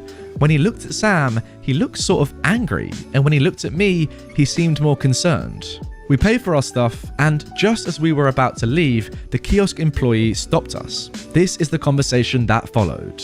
Wait, you? Yeah, I reply. Can I ask how old you are? I found that strange that he would ask me this because I wasn't trying to buy anything age restricted. Yeah, I'm 19. Without missing a beat, the kiosk employee said, "Oh, alright, sorry, I just had to ask because I didn't think you were more than 14. I was honestly a bit offended. I know I look young, but really? 14? I just sort of reassured him quietly and then we left. And that's it. Lol. Sorry it's not the most exciting story, well I still enjoyed it. See, stories like this, in my opinion, guys, are not as bad. You know, they're not as embarrassing for the person who got someone's age so badly wrong. I mean, in any case, getting your age wrong by 6 years, 20 to 14, is better than the first story, 20 to 12, 8 years. But yeah, I mean, this kiosk employee, look, he was just looking out for you. He was worried that something strange and illegal was going on. So I can't really blame him for that, you know, just doing his job. Not even his job, you know, just, you know, being careful for the general population and for you. So yeah, rather than being insulted, I mean, it is a bit insulting to be called 14 when you're 20. I do understand that. However, see it as a compliment and see it as someone that is just, you know, looking out for general people and making sure that some weird stuff is not going on. Now moving on to our third story. You really think you'd get away with that outfit? So this happened last year when I was 23. I needed to go and get a copy of my high school transcript as my university had somehow misplaced mine. I'm short and small. It was much easier for me to just physically go to the school than wait for it in the mail. I showed up just before school started, and there's high schoolers all loitering around waiting to be let inside. My high school won't let you inside without a teacher's note for before school tutorials or band students. It was hot outside, like 90 plus degrees, so I was in a tank top where you could see my bra straps, scandalous, and probably the shortest denim shorts I own. None of this is within the school's dress code, by the way. So I walk into the school to head to the front office, and this coach, acting as hall monitor, pretty much, steps in front of me, stops me, and goes, "Did you really think you could break the dress code so blatantly? You really think you'd get away with that outfit?" I looked right at him and began to just walk around him and said, "Well, seeing as I graduated almost 6 years ago from the school, yeah, I do expect to get away with wearing this outfit. I'm here for business with the school, not to go to school," as I avoided his other attempts to stop me. That particular coach was always a little power hungry when I did go to school here. Wow, I'm not going to lie, that one feels a little bit premature. I wanted to know what was going to happen after that, OP. You've left me hanging there. which is not very nice. I've got to say, I wanted to know, was this guy gonna carry on stopping you even though it's pretty clear that you are actually older and you're not a student there anymore? Was he really embarrassed? Did he just, slink off without saying anything? Or did he, be a man and apologize? I wanted to know, but unfortunately we weren't given that information. So I'm gonna leave up to you guys to think about what might have happened. Comment down below, what do you reckon might have happened? The way this guy was acting, the way OP has, explained what this guy was like back when she did go to school. How do you think he reacted? I want to know. Let me know in the comments down below. And yeah, I'll heart the best answers. Now for our final post. Female guard confused me for a senior high schooler. This happened last year, so still no COVID-19. A little background to my story. So just recently, our country proposed a new educational program, which basically added more time for you to go to school. Before, we didn't have junior high and senior high, just elementary, high school, then college. But now, after elementary, you have to enter junior high school and senior high school. After the government applied that program, our university too also offered junior high (JHS) and senior high (SHS) services. So instead of only college students present, our university also now accommodates junior high and senior high services. Enough about that though, and on to the story. There is a rule in our university that junior high and senior high students cannot go outside the campus before 11 AM, and in the afternoon they also cannot exit before 3:50 PM. But as a college student, I am free to go in and out whenever I like, assuming I don't have class at that time. So it was a Wednesday, and every Wednesday is wash day. This is important, since the only thing that distinguishes a senior high student and a college student is the design of the uniform. That specific day, I think the senior high school had an early dismissal, since there were so many students lining up or crowding up the main gate, waiting for them to be allowed by the guards to leave. The time was still 10 to 10:30ish. Mind you, teenagers nowadays are so tall and basically look like adults already. I was 23 at the time, but I was quite skinny and kinda average in height and baby-faced, especially when I had a shaven moustache and beard, which I did at the time. So as I approached the main gates, I leaned on the scanner to have my ID scanned so that the automatic doors would open. But a female guard stopped me and said, "You're not allowed to go out yet. It's still 10. I replied, "But I'm a college student. If you look, step back or I'm going to confiscate your ID and give it to the prefect's office." "But mom, if you look closely, step back or I'm going to confiscate your ID." So apparently she thought I was a senior high school student. I keep saying that I'm a college student, just look at my ID, it states there that I am a second year BScs computer science student. But she wouldn't listen, or maybe she can't hear, probably because it was quite noisy at the time with all those students talking. So I just gave up, and I was going to go and try the backdoor gate, when all of a sudden I see my teacher on my major subject walking towards the gate, so I ask him to tell the guard to let me out, since I'm not a senior high school student. My teacher says to the guard, "Why didn't you allow this student to go out?" "I am told that we would only allow senior high school students to go out at 11 AM. "But he is not a senior high school student. Look at his ID. I gave the ID finally to the guard and she was embarrassed. "Well, why didn't you say so?" At that point, it was exhausting to argue. Finally, I got out. I know she was only doing her job, but it was still quite annoying since I hadn't had breakfast at that time and I was famished. Ever since then, every morning, whenever she is assigned at the main gate, I see to it that I wave at her and always remind her that I am not a senior high school student, to the point of being annoying. Well, OP, I would argue that is a little bit uncalled for, if I'm being completely honest. As you say, she literally was just doing her job, and you've told us why she may not have been able to hear you because obviously there are loads of school students around, and obviously doing her job like that, she can't, look at every single person who might be trying to sneak out, you who legitimately could have gone out. She can't be dealing with every single one of those people individually. So I guess maybe at that time, because it was so busy, she was just like, nah, and no one's going out. And to me, I can understand why she would do that, because it would take a lot of time to deal with every person, on their own. and she obviously wouldn't want to do that because, think about it, it'd be horrible. But yeah, I don't know, there's no need to, rub it in her face. Obviously, she realizes she's made a mistake in that situation. She's been embarrassed to her face by one of your teachers, and now you're waving at her every day, saying, yeah, look, it's me, the person whose age you got wrong. There's no real need for that, In my opinion, just my opinion. Maybe other people would say, you know what, she made a mistake there, and yes, she deserves to, own up to it, and well, not own up to it, but, be reminded of it. But that just seems a little bit harsh, in my opinion, a little bit, unnecessary. Again, guys, let me know what you think down below. Yelled at by customer at work. This happened to me in March of this year, just as the lockdown started and many stores had started having special shopping hours for elderly and high-risk customers. I worked at a grocery store on the overnight stock crew, and my shift ended at the same time the special hours started. I would frequently pick up items I needed at the end of my shift before heading home. On this particular morning, we had finally gotten a shipment of toilet paper and cleaning wipes in. I picked up a 12-pack of the cheapest toilet paper in the store and a canister of Clorox wipes for my mum, who is high risk. I was not wearing my black work polo because I was 7 months pregnant and it didn't fit, so I was allowed to wear a plain black t-shirt instead. I picked up a few food items and headed for the register. I ended up in line behind an older woman. She said very pointedly to the cashier, who is a friend of mine, that we needed to be more strict on the elderly and high-risk guidelines. She looked straight at me as she said it. She said we needed to have a guard at the door to make sure that no one was coming in during the special hours, except those that actually needed to shop at those times. At our store, it was from 7 AM to 8 AM every day. She also said that if the store lets other people in to shop, they should make sure that they don't buy the essentials that other people need, looking at the toilet paper and Clorox wipes in my hands. Now, my co-worker is an elderly woman, and she is not shy. She's a spitfire and she'll tell you what she thinks and doesn't give two dangs about what you think.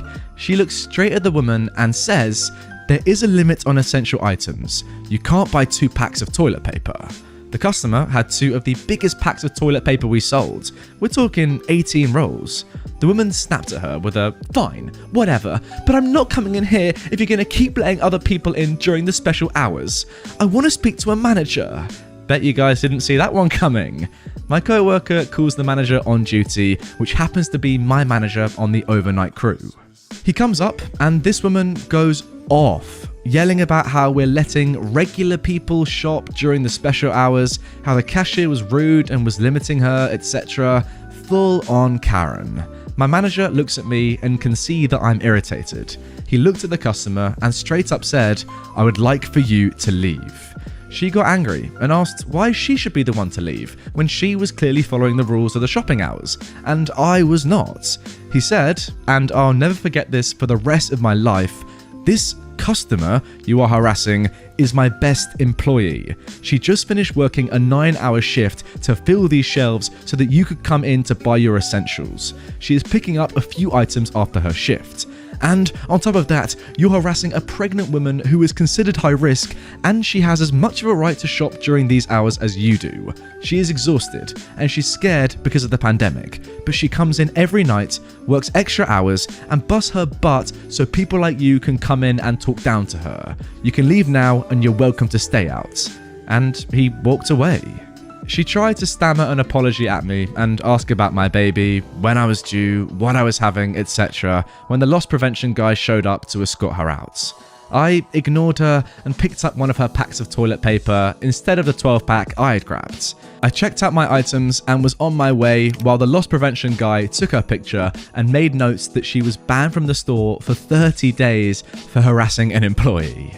Yeah, I guess the moral of this story, guys, is that you never really know if someone is high risk or not. Just because they're not old or just because, they're not pregnant, maybe she didn't know you were pregnant, whatever, it doesn't mean that someone's not high risk. Or maybe, as you said, OP, you were buying for someone who is high risk, your mum, who's elderly. So yeah, I guess just don't presume until you really know is the moral of this story. But I kind of get a little bit what this woman was saying. Obviously, this Karen did not go about it in the right way. She should have been way more polite than just going mental at you and the staff. But I get what she was saying, and that it is important to respect these special hours so that elderly people who are high risk, get the stuff that they do need and deserve.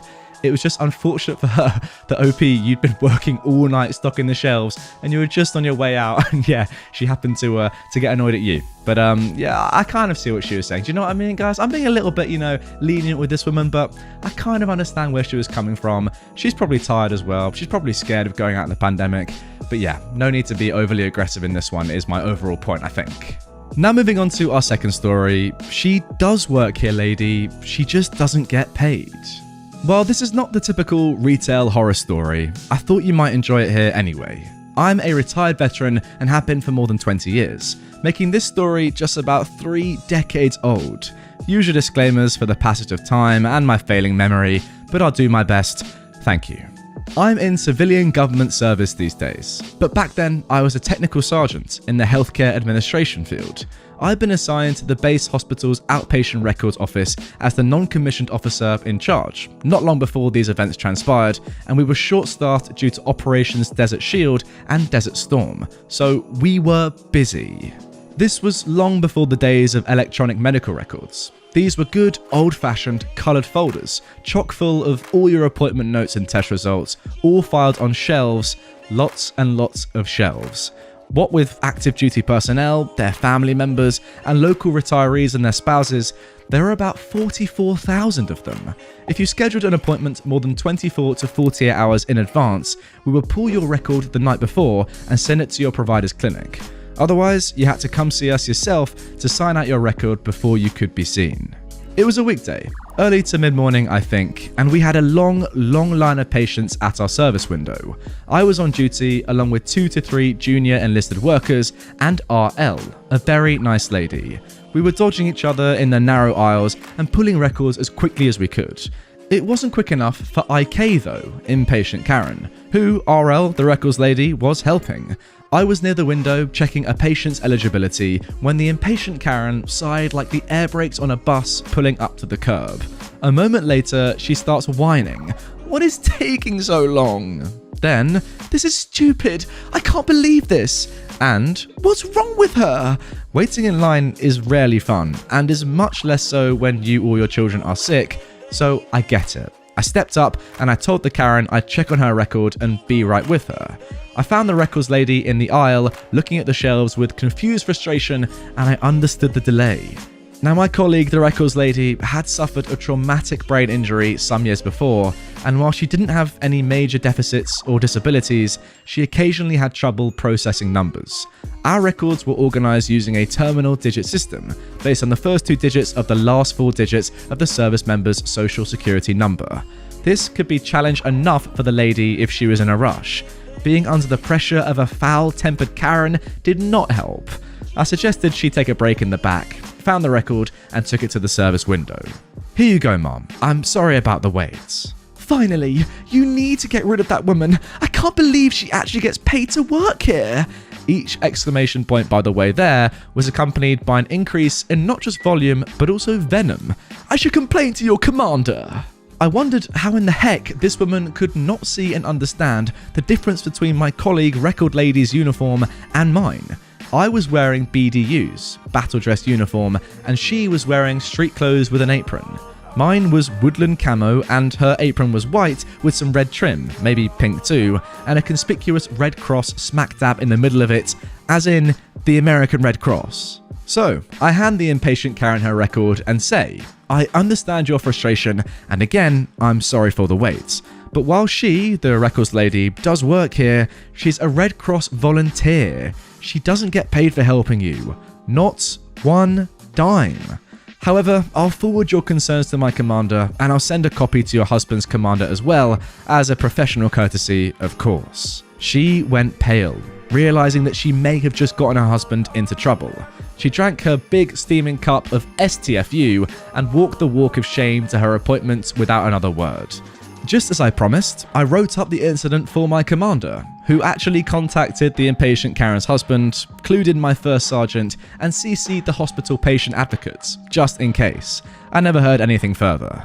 Not long after that, I worked with the Red Cross coordinator to find the records lady another volunteer position, one where she wouldn't be subjected to that kind of treatment, something that also better suited her talents.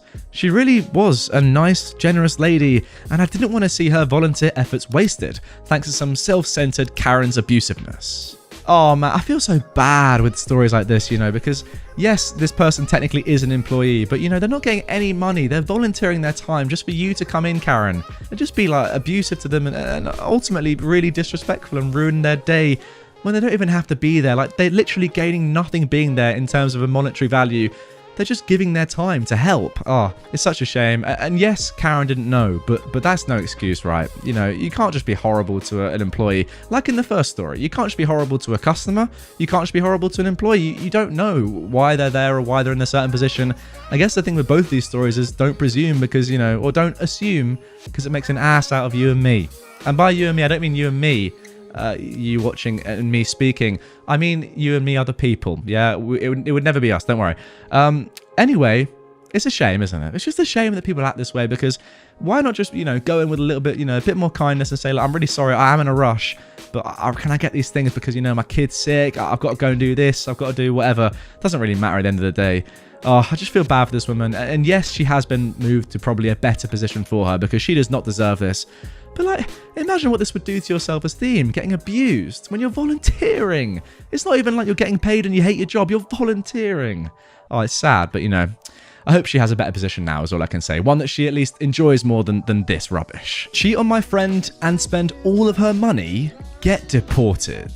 So my friend, let's call her Coco, was really popular in high school. The type of girl that everyone wanted to be friends with and nobody wanted to cross. Coco was known to be promiscuous, but by senior year, she seemed to have finally settled down and was in a stable relationship with a boy. Let's call him Edgar.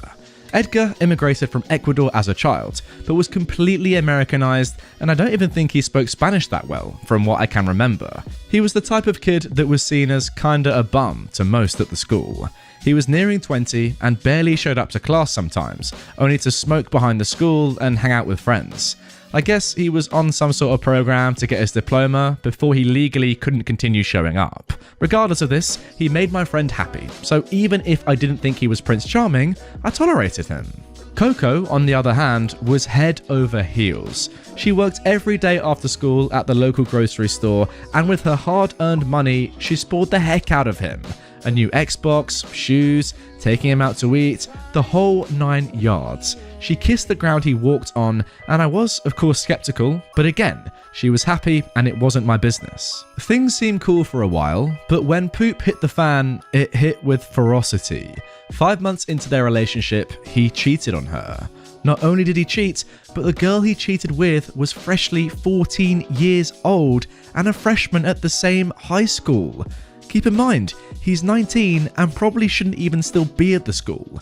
Now, this 14-year-old girl wasn't exactly innocent. She'd had a reputation for a while for sleeping around with older men, and she looked around 17 to 18 years old.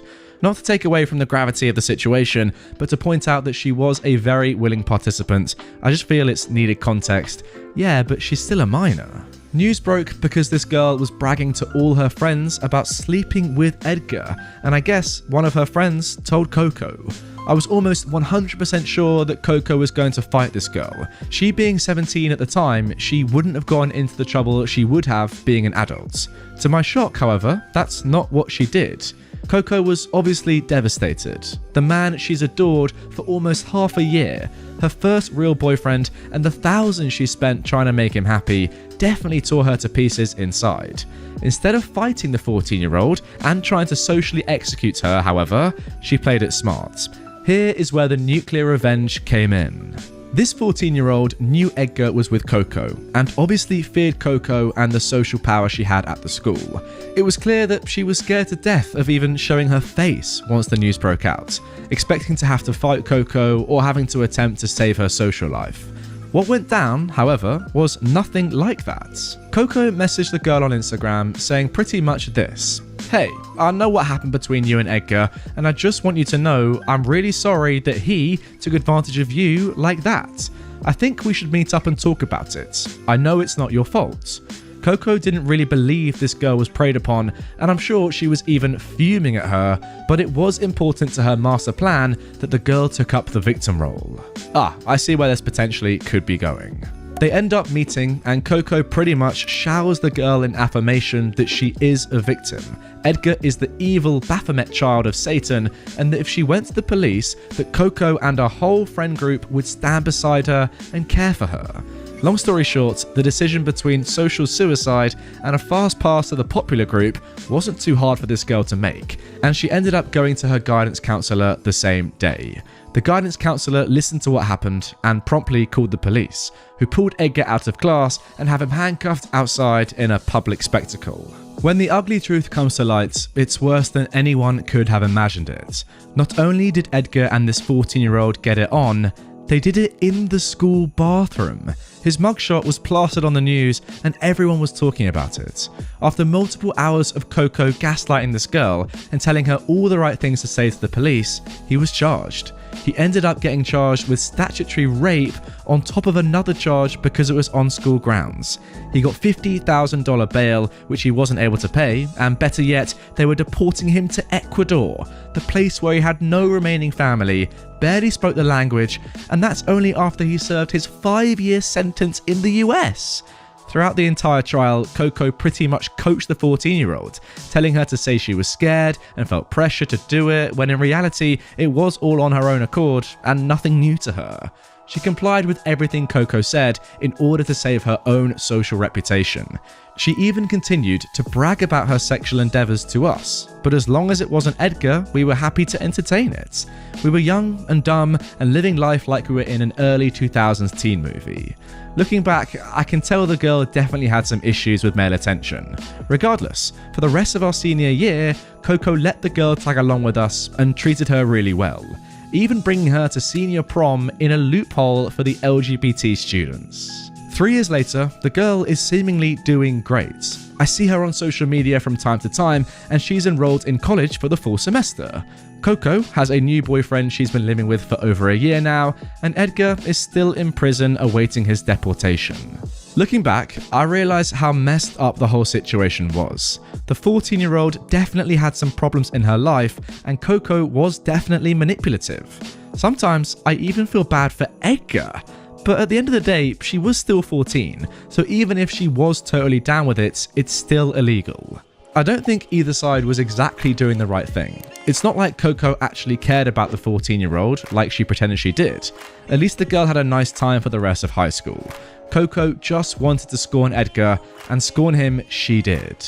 Nah, you know what? Yeah, you are right. Okay, fair enough. You are right, OP. She did want to scorn Edgar. That is completely legit, but she did it completely legally.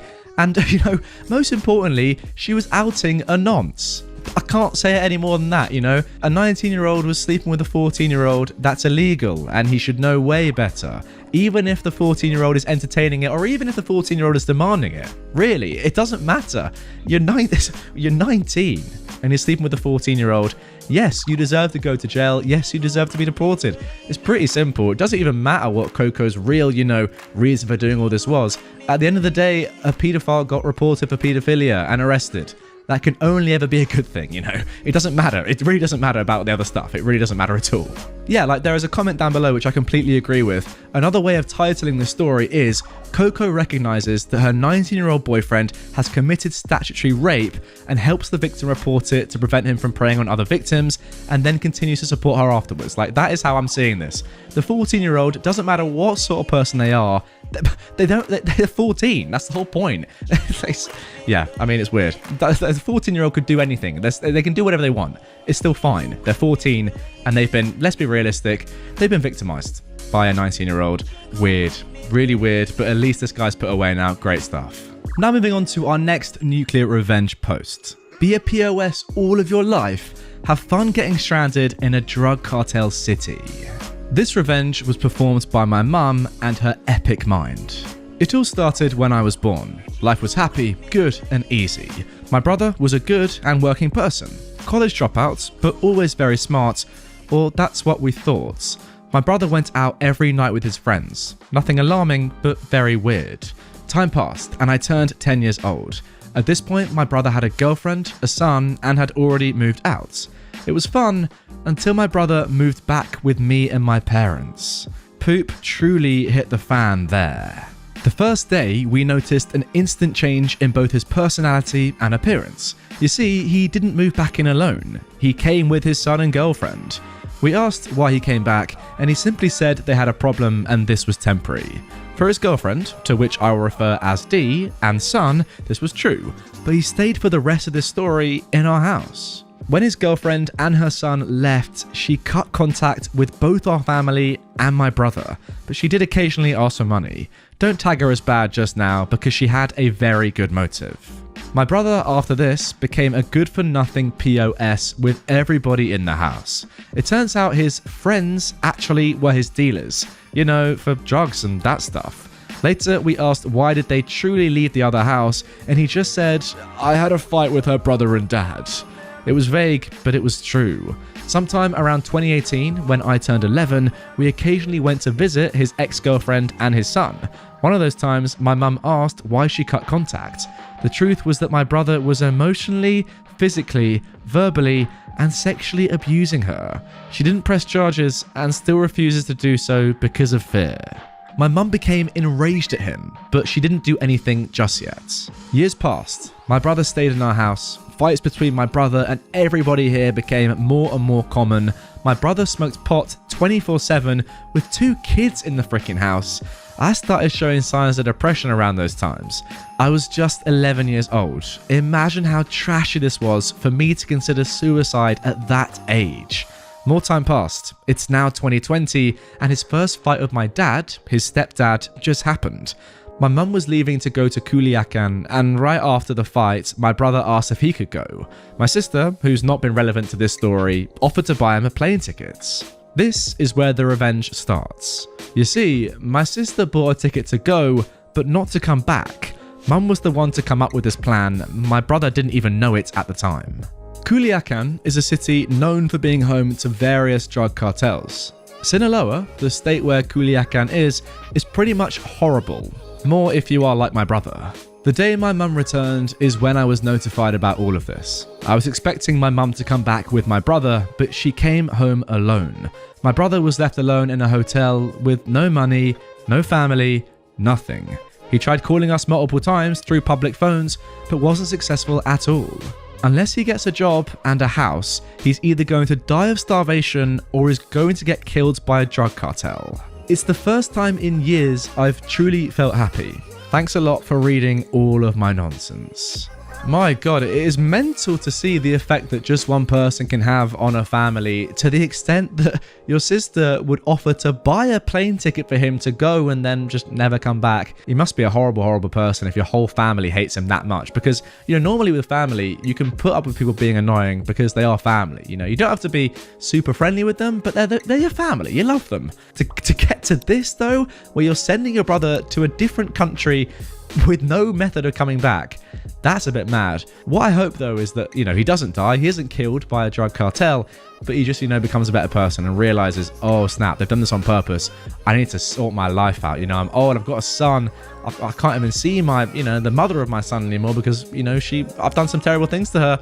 Hopefully, for the sake of his son and the sake of his family, you know, he turns his life around, gets a job, or somehow gets the money to get a flight back, and then moves out if he can, gets a proper job, and, you know, sorts his life out, because you can't go on living like this and annoying everyone and smoking in a house with 2 kids. That's mad.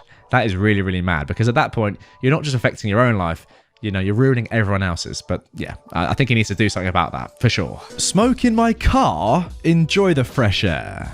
A bit of background. I am from Germany. I have only a few rules concerning my home, my stuff, and my car when other people come around. In my home, it is, I am not a servant. If you want to eat, drink, take it from the fridge or pantry. With my tools, it is, ask before using. And in my car, it is, do not smoke in my car. And for all of the above, make a mess and you clean it up.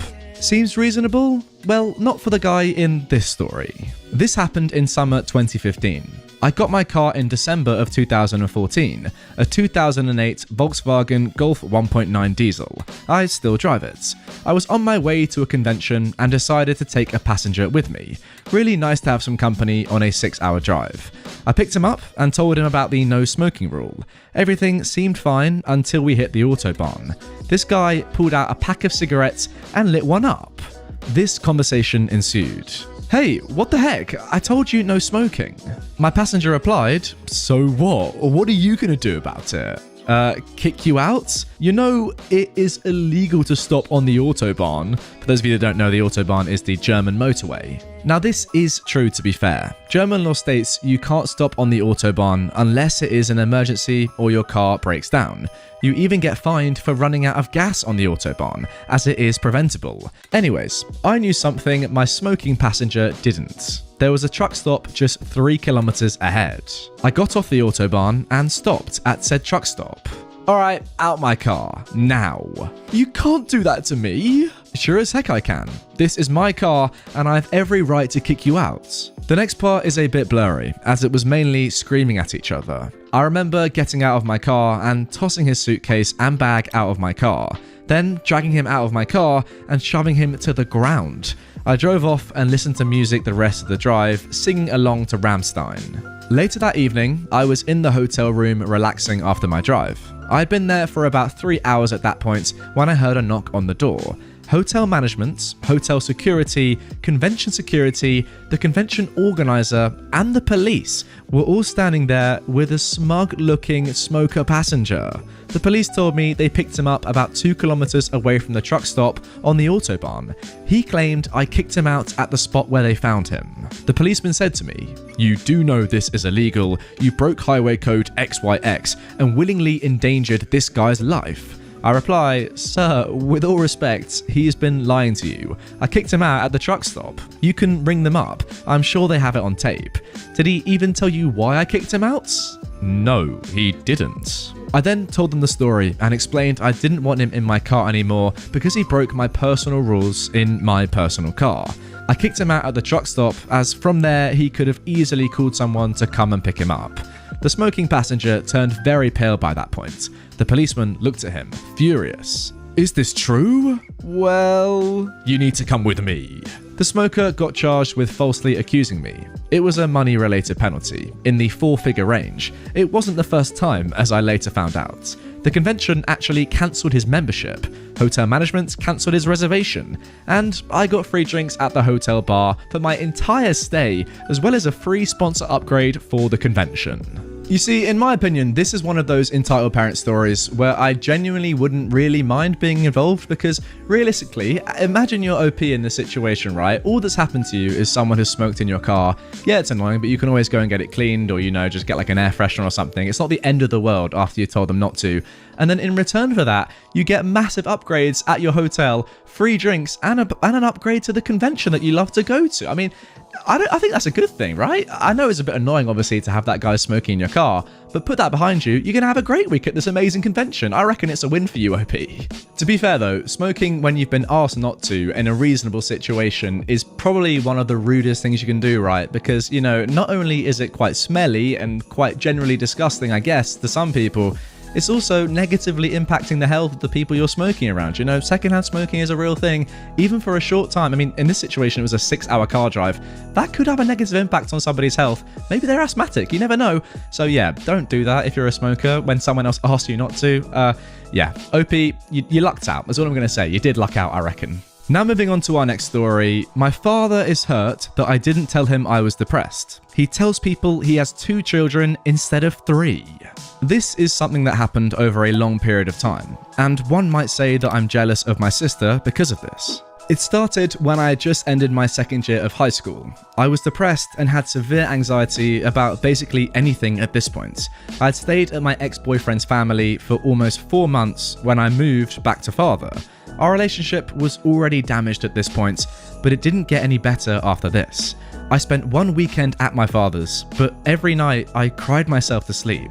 I was so exhausted from all the stress that had built up, trying to maintain a relationship that seemed one-sided.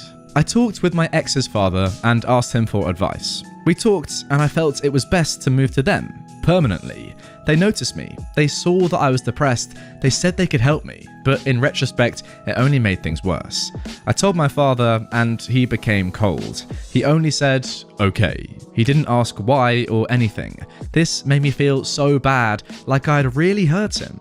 The day I moved, he only stared at his computer. He didn't say anything to me. He only said goodbye to me when I had taken all my things. I tried to talk to him for years after this, but he either ignored me or told me to talk to my new family. I was conflicted. I felt horrible. I didn't know what to do. I tried to mend things with my father after I graduated high school, explaining why I moved. He said, "Why didn't you tell me? I can't read your mind. How was I supposed to know you were so sad?" Yes, he used the word sad to describe my depression. I tried to explain to him why, that I didn't want to say anything because that would mean I accept that I was depressed. I was actually in denial for the longest time. It wasn't until I almost jumped from the 7th floor that I came to realize how bad it was. Thanks to a friend of mine who had my mother's phone number, my mum called me and on a whim I answered while I was in full panic mode. I guess this is when my mum also realized just how bad my depression was. She begged my friend to take me home to her, and when we did, I just collapsed. My mum stepped up and drove me to doctor after doctor, and finally we got to see a psychiatrist who prescribed me medication. We had this conversation after all this, and I felt strong enough to ask mother to get my father to come so we could talk. My dad then came with his oh-so-familiar quotes he liked to use when he felt he was right and I was wrong. "You should have listened to me and done what I told you. Then we wouldn't be in this situation now." And that was the end of that conversation. Fast forward a few years after my son was born. This was when I last spoke to father eye to eye. I sent him a message asking what I have done wrong. He answered, "Nothing that I'm aware of." I answered back, "Then why won't you respond to me when I call you or text you?" I never got another message again. A few years flies away and my mum calls me one New Year's Eve to tell me some good news and bad news. I was afraid to ask, but I wanted to know. Mum told me the good news first. My father and sister had finally signed the adoption papers. I was so happy for them. I told Mum to congratulate them for me as I had no way of contacting them. Both my father and sister had blocked my number and blocked me on every social media. That's when my mum became serious. She took a deep breath before she broke the bad news. My father had gone round telling people he had 2 children, my sister and my brother. When people had asked him about me, he had only repeated that he had 2 children. So he no longer acknowledged me as his daughter. Mother noticed how I became quiet and tried to comfort me with that. Now that she finally had a good relationship with me, she would never let me go again. This is years after the phone incident, by the way. My mum told me that my father and sister had tried to get my mum and stepfather to ignore me and shut me out too. She had refused and yelled at them for even suggesting such a thing. I didn't know what to feel. Hearing how I, a daddy's girl, no longer had a father after 20 years on and off. He'd basically disowned me. I wanted to cry, but I held it in. I had my son next to me, and I am so thankful for him. If he hadn't been there, I would have jumped headfirst from the balcony, 3rd floor. I broke down after my son fell asleep. I later found out that I could access his Facebook, and I could confirm it by myself. He had written, "My family consists of 2 children, OP's sister and brother, none other." By this time, I had completely shut down. I'm kind of glad that Mum told me, instead of finding out by myself later. I know I haven't been the best daughter, or even a good one at times. I've done some pretty bad things for attention, I've lied to get friends, I've made decisions I regret to this day. I was a depressed teenager though, for goodness sake, but it just hurts so much. 5 years has passed since this, and when I have visited my mum and met my dad, they lived in the same town, my dad just ignored me, acted like I wasn't there. He turned his head when he saw me, turned his back at me, or only answered my greetings out of hateful politeness. Oh my goodness, OP, wow. Imagine, pretty much being disowned, effectively disowned, if not legally, mentally, by your parent, your father, for having depression and going through probably the worst period of your life. It makes no sense to me. It's the opposite of what a father or any parent should do, right? Or just any decent human being. They should be there to look after you and, support you if you're going through such a horrible experience like the one you were going through.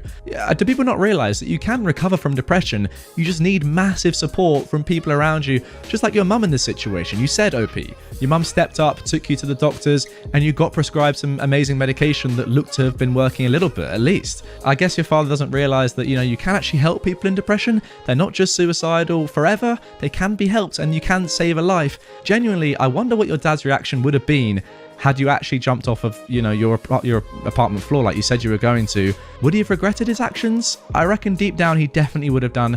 I just don't get what he gets from, not speaking to you or acting as if you don't exist. I don't even understand how you even upset him in the first place. Was it literally by telling him that you were depressed? I just don't get it. Yeah, he's a weird bloke, and there's no wonder that him and your mum are split up. Honestly, I imagine that your mum's new husband, your stepfather, is probably a much better bloke than your dad, because your mum seems like a really great person. Your dad, on the other hand, seems like an absolute pillock. I helped someone get revenge on their gold-digging butt of a significant other. This happened some years ago, but I was just reminded of it. So, here you go, Reddit. I worked as a front desk agent in a large luxury hotel chain for some years. One particular hotel I worked at was located really close to the downtown area, and so we got a large number of young, very wealthy business people who love to party. I usually worked the second and third shifts, which meant I got to see loads of drunken hookups, breakups, cheating, hookers, and more. This particular one though, this is one I will never forget. I was working at the desk when a group of young, well-dressed men come walking in. They've all clearly been drinking, but aren't so drunk that they can't walk right and hold a conversation. One of them comes up to me and tells me that while he and his friends were at the bar, a woman was hitting on him, and even though he told her no multiple times, she wouldn't stop. So he and his friends left, and it wasn't until they got in the Uber that he realized he didn't have his room key anymore. He thinks she took it, and he's concerned that she may come up to his room. He asked that I deactivate his keys, and if she does come up to the hotel, to not let her in. When he was telling me all of this, it didn't sit right with me. He and his friends were all grinning about it and snickering amongst one another. Then he gave a clear description of her without being asked, told me height, body shape, hair colour and style, the kind of dress she was wearing, all while saying it in a mocking tone. Now, this could have easily been because he thought the whole thing was ridiculous or he was too drunk to take it seriously, but it really didn't sit right to me. Either way, I did as I was trained in that situation. I pulled up his reservation, deactivated the keys as requested, made him a new set when he showed me his ID, and even offered to move him to a new room if that would make him feel more comfortable. He and his buddies all laughed a little at that, and he declined, took the keys and they went to their room. About an hour or so later, the woman he described showed up. Now, by this point, my relief for the night had also shown up and was sitting at the front desk while I was in the back office counting down my cash drawer. I hadn't had a chance to tell him about the woman.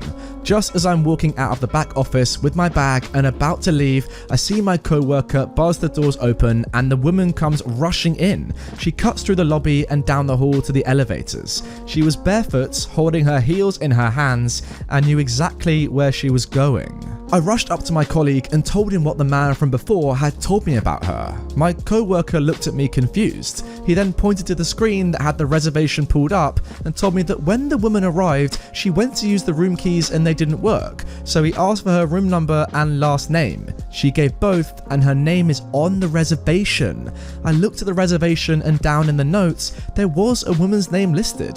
The man from before was listed as the primary, but her name was listed as secondary with his consent to be in the room. I was confused. I thought maybe she wasn't the same woman he was talking about, but to be on the safe side, I called the man in his room and told him the situation and that we allowed a woman fitting the description he gave to enter the building because she confirmed her name was on the room. He laughed, said he forgot her name was on the room and asked that I removed it.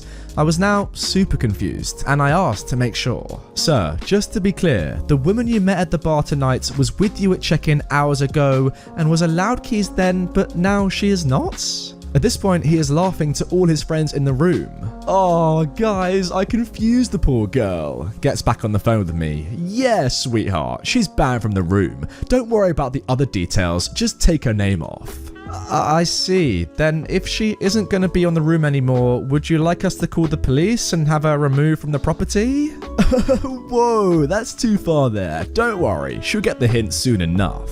We ended the call there and I got really suspicious of this. I told my co-worker to not do anything and that I was going to stick around for a bit to see if anything happened. A short time later, the woman came off the elevator pouring tears, sobbing while on the phone with someone. She sat down in our lobby and my co-worker and I tried to look busy while eavesdropping hard on her phone call. She was sobbing on the phone to her mum and sister. From what she told them, she was invited out to spend the week with her boyfriend, meeting all of his old college buddies.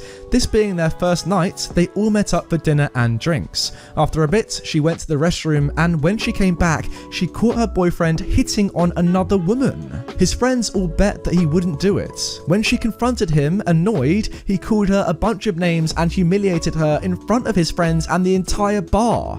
All of his friends joined in on mocking her and he threw in her face that she was nothing without me and dumped her right there. He and his friends then took an Uber back and left her stranded at the bar with no money and no way back. She then had to use her phone's GPS and walk back to the hotel from the bar barefoot. She had heels and walking 2 miles in those was not going to cut it. Well, actually, it probably might have cut it. Her toes I'm talking about. Apologies for that terrible pun. She was asking her mum and sister for help as he wouldn't let her in the room to get her luggage or her wallet. My heart broke and I felt horrible. I helped this guy treat this poor woman like rubbish and now he and all his friends were up there laughing at her while she's sitting in our lobby sobbing and with nothing. I went over to our snacks area in the lobby, grabbed her a bottle of water and brought it to her. I told her that I couldn't help but overhear the conversation and was very sorry for her situation and asked if she would like us to help her. I informed her that if he was keeping her from getting to her things, we could call the police and have them force him to hand over her things so she could leave if she'd like. Or if she wanted to let her mum or sister pay for a room, we'd be happy to give her a very low rate in a room far from him. She thanked me, took the water and tried to calm down and talk to me about what all was happening and what her options were. Eventually, we decided on her staying in the hotel for the night and figuring out the rest in the morning. As we make it to the desk, she asked me to try and run her credit card to see if it has enough on it for another room. I ask her what she means by another room, and she tells me that she's actually paying for the room he's in, that his name is on the room because he booked it, but it's her card paying for everything. This intrigued me. I asked why she was paying for the room if it was in his name. She told me that she's the one with the job, not him. That he hasn't been able to find a job in his field since graduating from college and is essentially living off his parents' money. But just after they started dating, his parents cut him off, so he's been living off of her money. That's why she was so upset and confused by how he had been acting all night. He was sweet and doing everything for her back home, but since he met up with his friends, he did a full 180 and hasn't been the same guy the entire time. I wanted to tell her that it was obvious he was using her for the money and that he would probably blame his friends for all of this and try to get back with her later on, but I doubted she would have listened to me or cared for a complete stranger to butt in on her personal life like that. So instead, I offered up a sweet piece of revenge. I informed her that, considering she's the one paying for the room, if she can confirm that it is her card on file with some sort of photo ID and verify the last 4 digits of the card number, that's honestly all this hotel company required, then she could, if she wanted to, kick him out of the room and keep it all to herself. But considering how poorly her night has been, if she were indeed able to prove she is the one paying for the room, then I'd be more than happy to provide for her the biggest luxury upgrade we offered at our property, largest suite we had, full hotel amenity access, and I'd even have my co-worker fish out a bottle of champagne and some fresh strawberries for her to have sent to her room, all free of charge. That sounds incredible. She was taken aback by the offer and was very sincerely tempted, but she looked like she was about to say no. Then I told her that since she would be upgrading her room, that would require moving her things from her current room into her new one, which means the room that she is currently listed in would need to be vacated immediately. If anyone was to remain in the room after we have demanded it to be vacated, we are required to have them escorted off the property or they pay for the room, their choice. She then thought about it, pulled up her card's banking app and showed me the screen. It had a photo of her, her full name, the card's full number and the whole sold from our hotel for the room. She asked if that worked, it was good enough for me. I quickly upgraded her, moved everything over in the system, and before I could say a word to my co-worker, he was already grabbing a set of master keys, a bell cart, and was asking her what her luggage looked like since he would be the one retrieving it for her to deliver to her room.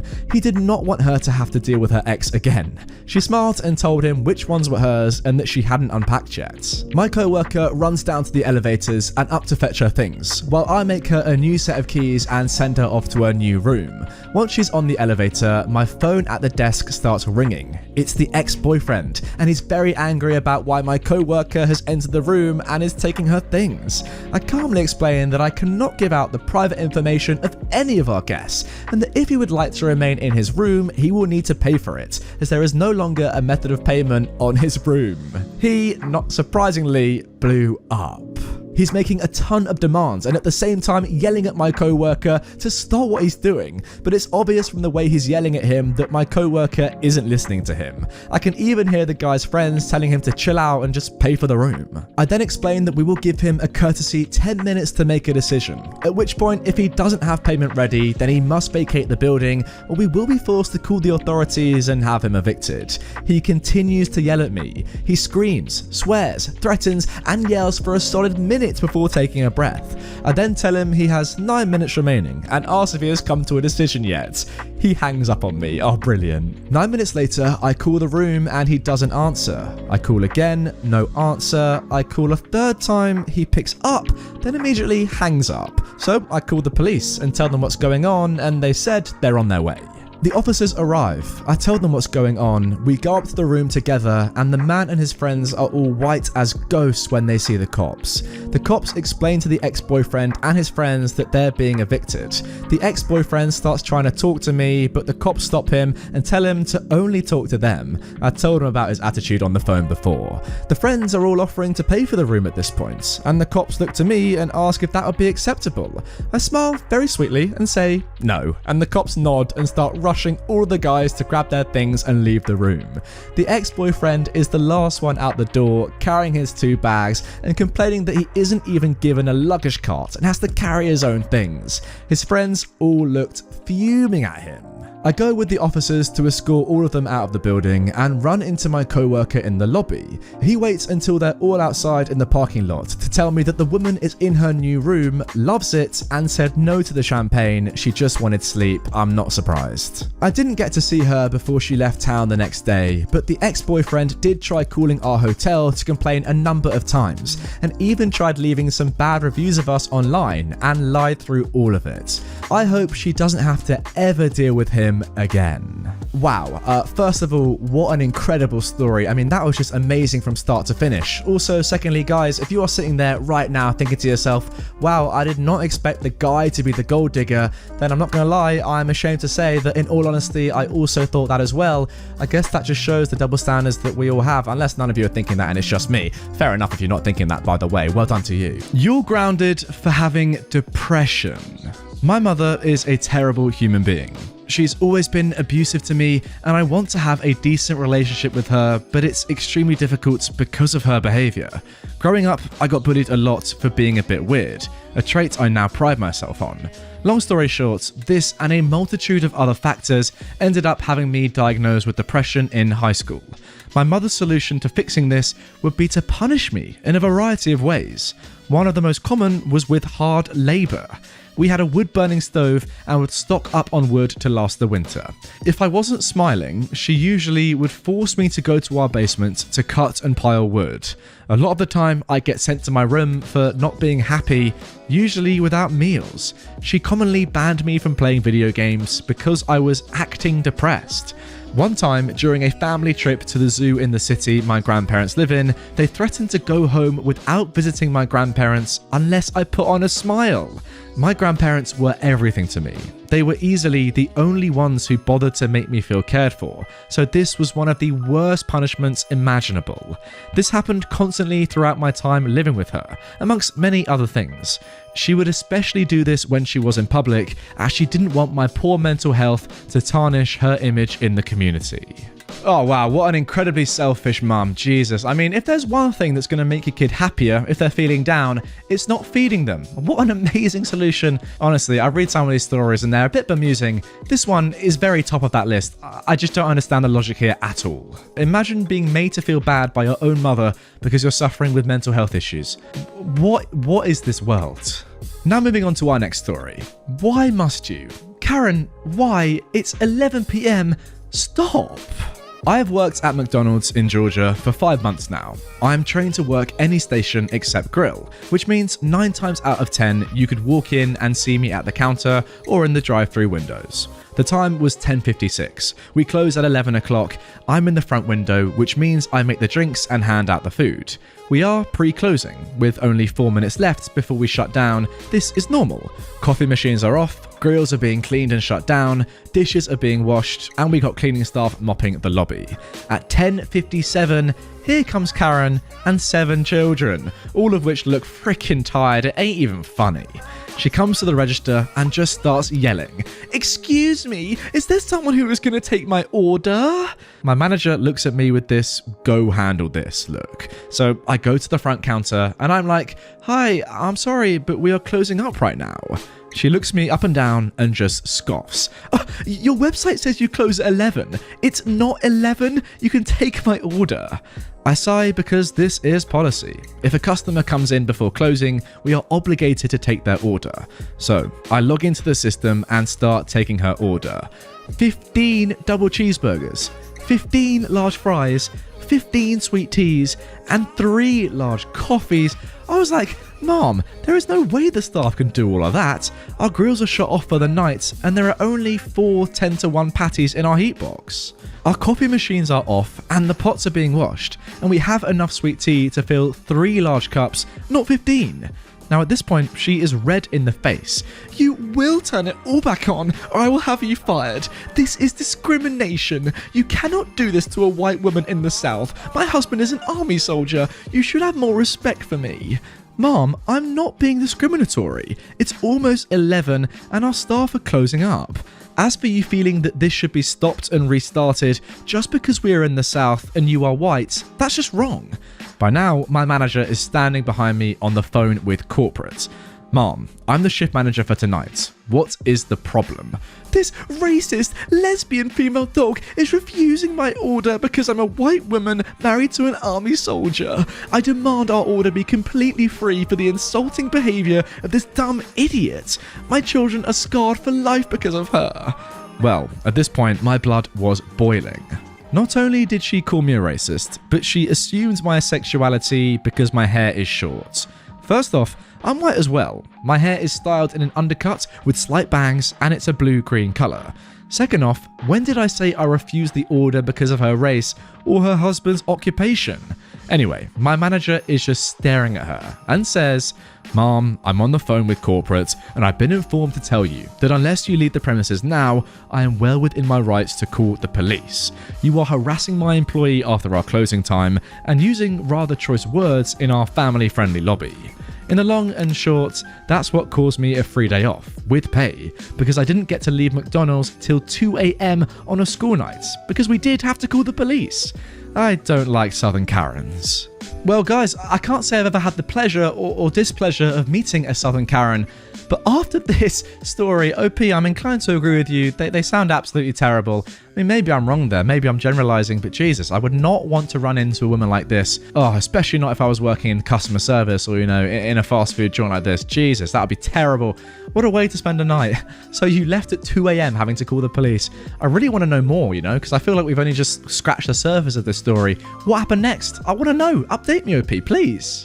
Moving on to our next story. Entitled Dad Demands I Fail Because I Caused His Daughter to Fail. This one will need a lot of context, so bear with me here.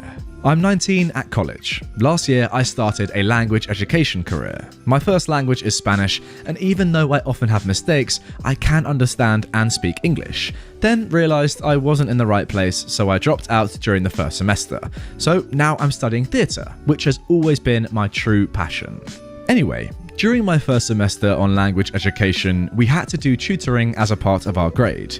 The college I went to also had language classes on Saturdays for anyone who wanted to learn a second language. This college only allowed people on their language education's career that had either completed the Saturday's course, depending on your progress can last up to 8 years, or that may prove they can speak at least 2 languages by a written and oral exam. So, I was doing tutorings for English speakers that struggle in their Spanish lessons. One of my tutees was an 18-year-old girl who shined by her absence. She just didn't show up, not even once, and never gave me a heads up or explained afterwards why she didn't come. I just reported with my teacher that she didn't appear, then reached out to her to reschedule the date of our meeting and called it a day. We were given our tutees or parents' contact to set up the day and hour of our meeting within the college facilities. Then, the teacher assigned a classroom for the tutorings and had a full report of all tutorings we had to do. Nothing of interest happened until a few days ago, when I received a call from a number I didn't recognise, and as the dumb boy I am, I answered.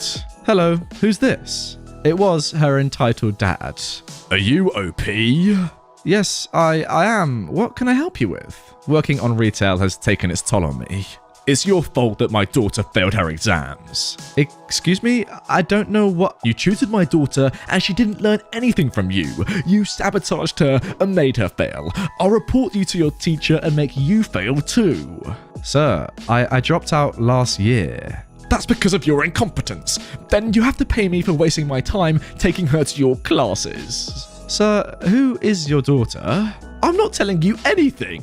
"Listen, I need to know her name to give it to my ex-teacher so he can tell you about my tutoring with her." So the entitled dad does say her name. I reply, "Sir, she didn't show up once to..." "Don't you dare! You're lying! I took her to tutoring every time you summoned her. I want to talk to your teacher right now." I guess he forgot I told him I dropped out. Wait a moment. I checked my cell phone for my teacher's number and quickly gave him a heads up on what was happening. It's insert number here. Anything... He hung up on me. A while later, my teacher informed me of how rude the parent was with him and how he complained of me, saying I'd been rude to him and I lied telling him his daughter never did tutoring with me, and demanded I had to fail the semester. The teacher explained that I had dropped out, then showed him the empty reports of her tutorings, explained to him that her daughter and I had never even met.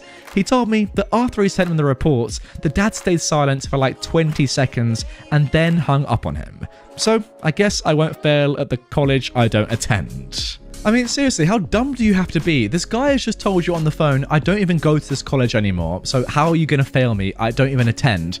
Then you double down, and you're like, no, I'm going to fail you. Like, seriously, what sort of logic or what sort of IQ do you have to say such a stupid thing like that? I mean, at that point, you know you've lost the argument, when you're saying things that just make zero sense.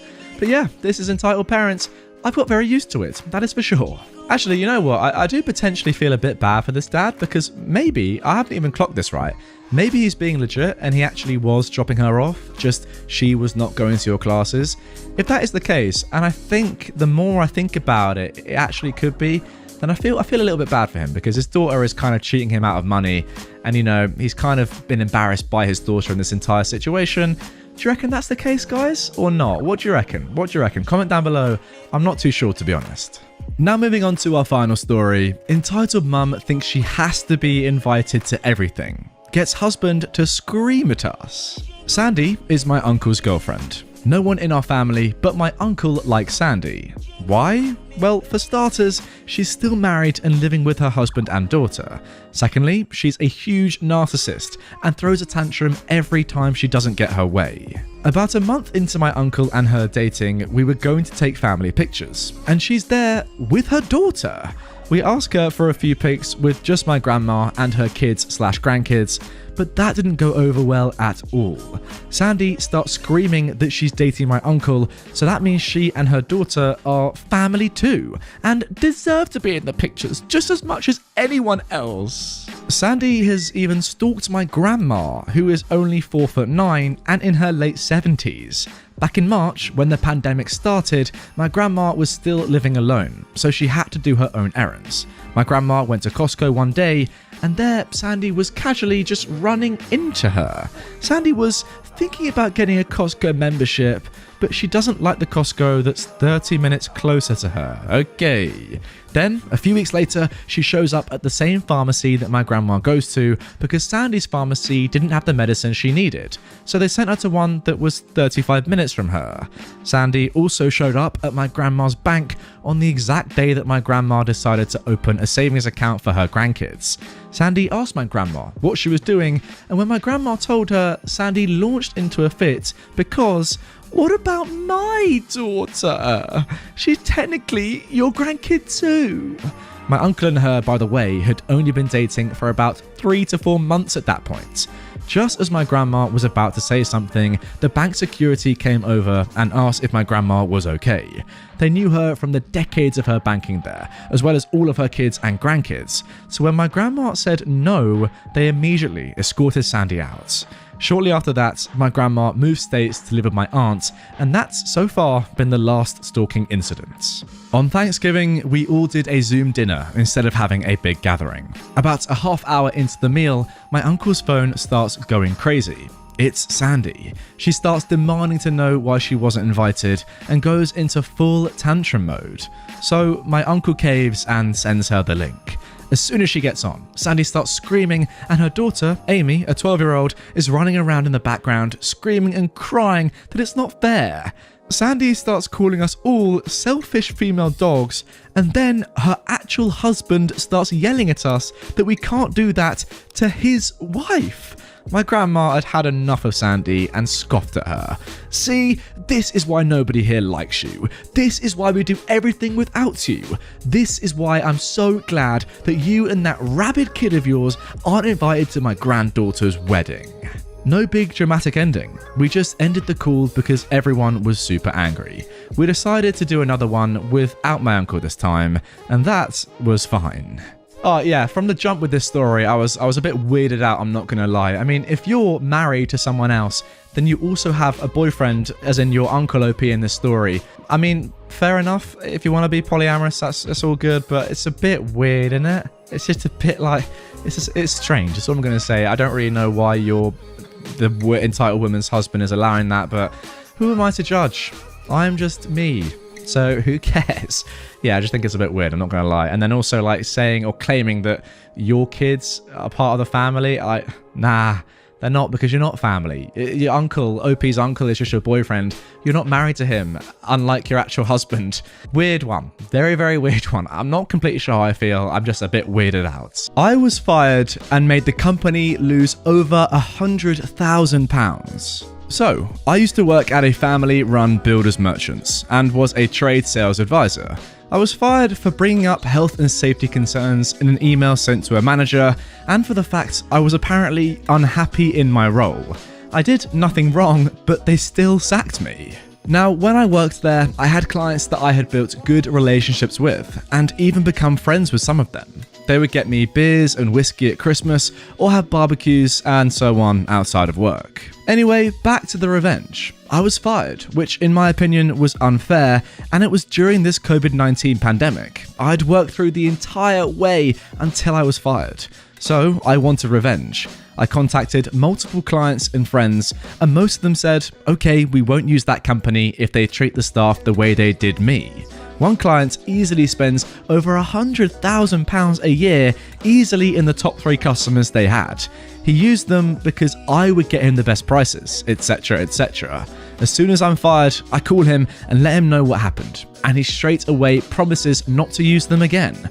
So, big middle finger to the owners of that S-hole. I hope you learn to treat your employees better or go under. Oh, I tell you what, OP, I'm not getting very good vibes from your ex-company through this story at all. So pretty much you're telling me you call up your boss and you let him know, look, I'm a bit worried. We have some health and safety concerns. Can you look into them, please? And because you're, kind of auditing your own company and looking out for the health and safety of your own company and its employees, your boss is like, nah, you're gone. That is not a good boss right there, and definitely not somebody that I would want to work for. I do think it's pretty amazing, though, that they kick you out and you're just like, you know what? fair enough, but now you're going to have no clients anymore, and I'm going to cost you hundreds of thousands of pounds. It's so funny. Like, imagine they're like, oh no, you know what, guys? Imagine them in a board meeting. They're like, guys, we've messed up here. We've lost a lot of money, and you're just, chilling, no job, but yeah, you know that you've cost them a lot of money. Now moving on to our second story. Fired from last job, but I got the last laugh. I worked at a retail chain that sold pet supplies and products. When I started working there, it was great. Family owned, and everyone I worked with was fantastic. The owners eventually wanted to retire and sold the small chain to an investment group. Once the investment group took over, almost all but a few employees were let go, forced out, or just quit. I hung on for a little while longer before I got promoted at my other job. The new company brings in a new manager to my store. My store was the top performing store in the entire chain, bringing in about $10,000 to $12,000 per day on average. It was always more on weekends and especially around the holidays. The new manager is a Mr. Company man. Company told him they only want employees around for 2 to 3 years.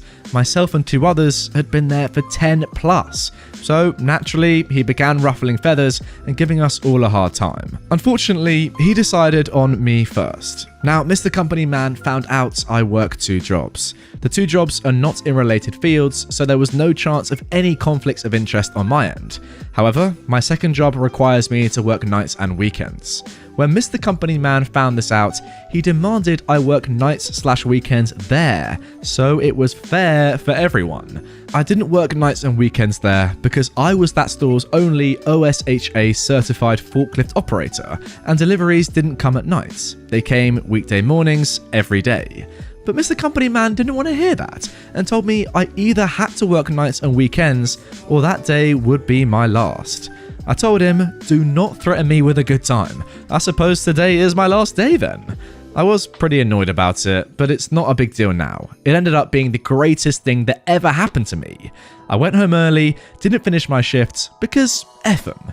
But when I got home, I decided to call my local OSHA inspector and report them for not having a certified operator on staff, as well as numerous other hazards. Needless to say, they lost close to 3 weeks' profit from all the violations the inspector found. I was surprised they even showed up. In my state, the inspector will call you back after an inspection and tell you if your claims were founded or not. Mine were, and Mr. Company Man got his butt chewed out so bad he ended up quitting.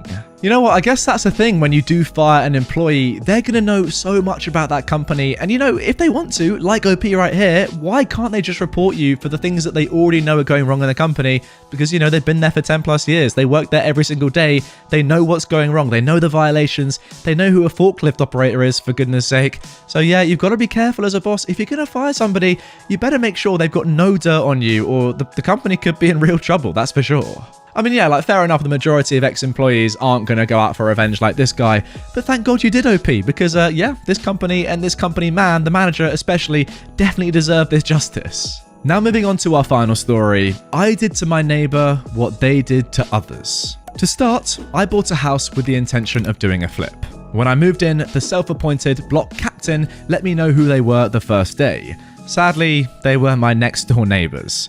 I tried to be friendly, but listening to them, I realised how horrible they were, and I just tried to still be civil. My significant other kept saying, just wait for it to be our turn. Sorry, a self-appointed block captain. How much of a loser do you have to be to call yourself the captain of the block? Jesus. They bragged about, through their contracts with the city, forcing people to make improvements on their houses, getting undesirable renters out of the houses, and just harassing people in general. As I worked on flipping my house, the wife became a worse thorn in my side. To start, she demanded I put up a fence so people would quit cutting through my yard and scaring her. Then, her and the husband demanded I take care of the weeds in the yard or they will do it and bill me. After a storm, a tree scraped their shingles and they asked for $1,200 to replace them. The tree was there before I moved in, and by co-ed, they are responsible to cut back the branches to the property line. When I wouldn't pay, they had a relative jump my fence and cut the trees down. Needless to say, I just began to ignore them, so the wife became a constant gnat and moved on to another target. Then, one day, as I was tearing down my deck for a patio, I realised she'd put a feral cat colony on a section of my property. I'd wondered why all the stray cats were around, and I finally found out. I reached out to the city and demanded it be removed, but they said she followed the law on getting it in place. As I tried to get it shut down, she began unhinged behaviour, from standing in her window staring at me, yelling out the window at me, to hitting the fence with items to scare my dog. Here, my revenge started. I started by filing a HRO, or harassment restraining order, against the wife, and had it granted ex parte with the evidence I provided. Of course, she contested, as it was defamatory to her character. Before the hearing, the husband tried to physically intimidate me, so I just filed one against him as well, and it was also granted ex parte. In the hearing, it came up that there was an HRO against the husband as well. They dodged being served until I had it published as a means of service. I started to make complaints about them and their house as well. Also, I made police calls when necessary. As I did this, the other neighbours began to realise they could do to them what they had done to them and others. For example, as I was having my front door replaced, I needed a building work permit. I knew they were doing internal remodelling, so I called a city inspector and they were fined for not having a permit themselves. As she ranted, the wife that is, at the inspector, he looked at my window and saw I had mine displayed. Their back porch became hoarded, so I made another call to a city inspector and they had to clear it out. Then they had a broken window on the porch door, so I called an inspector and they had to replace the door.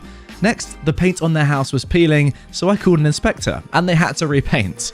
The inspector also found the wood underneath was rotted and their front porch was sloping, so they needed to fix the front porch, sections of wood, and repaint. Through all of this, they had cameras up to prove they were not doing the things I said, i.e. hitting the fence. They also pointed a camera at my backyard. As it was legal to point a camera into my yard, and a part of my HRO was her intrusive watching behaviours, I gave the camera the middle finger on my way to and from my garage. When the wife complained, with the city tiring of her at this point, their response was she was admitting to intrusively watching me. The fight over the cat colony came to an end when I realised one of the cats had a serious disease and I began to capture them and turn them into animal control.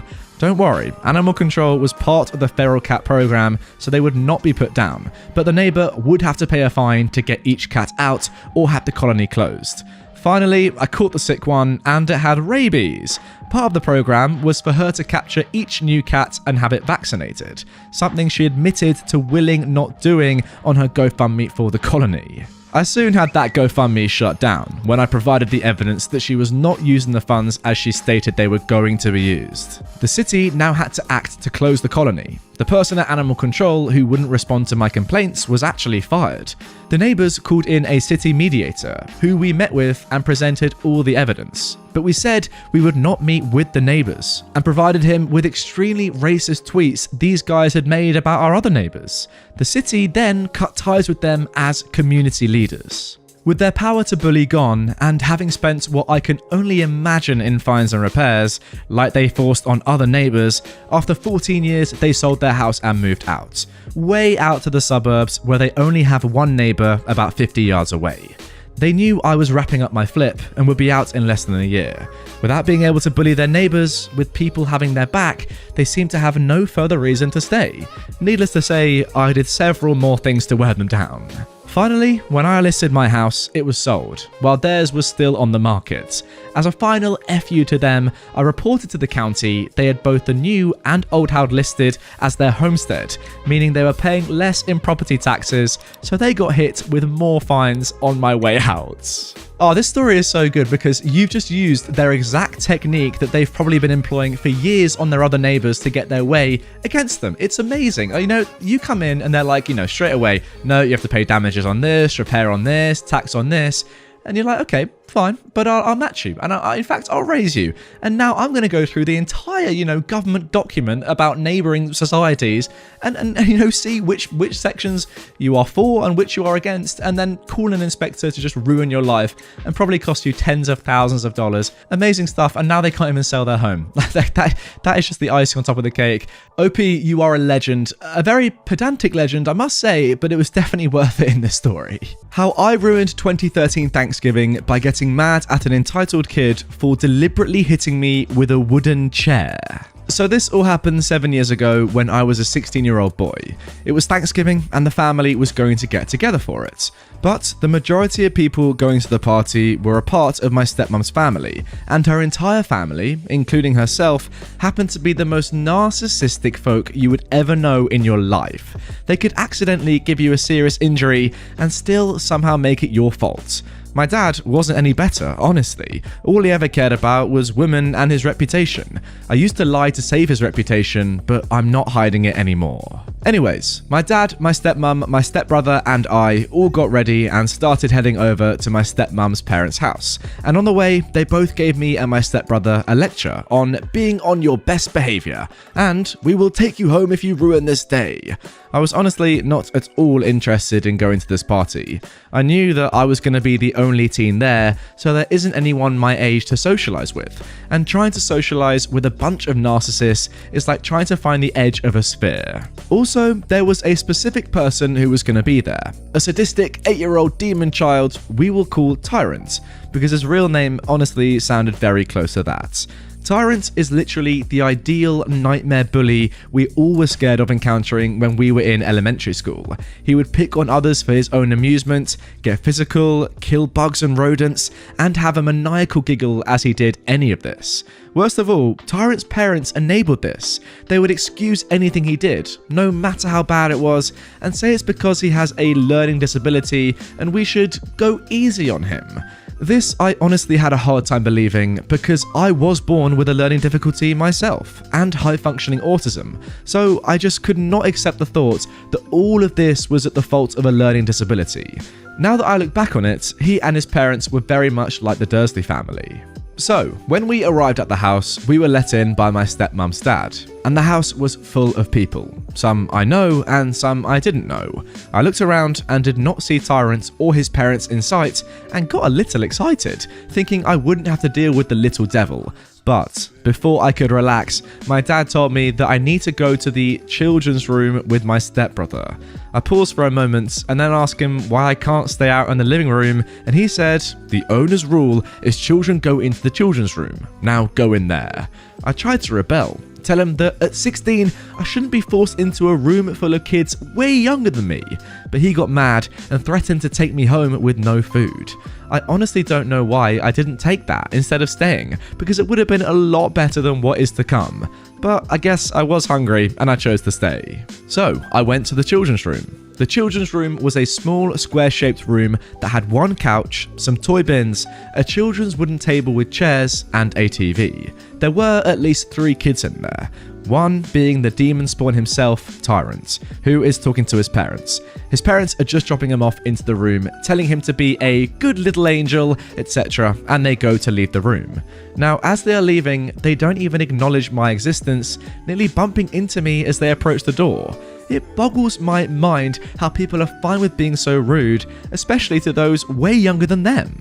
After they left the room, Tyrant let out an excited screech and went ballistic on the toy bins, throwing things out everywhere. I just sat there on the couch trying to cancel out the inhumane noises made by this child when I remembered that there is a TV in this room.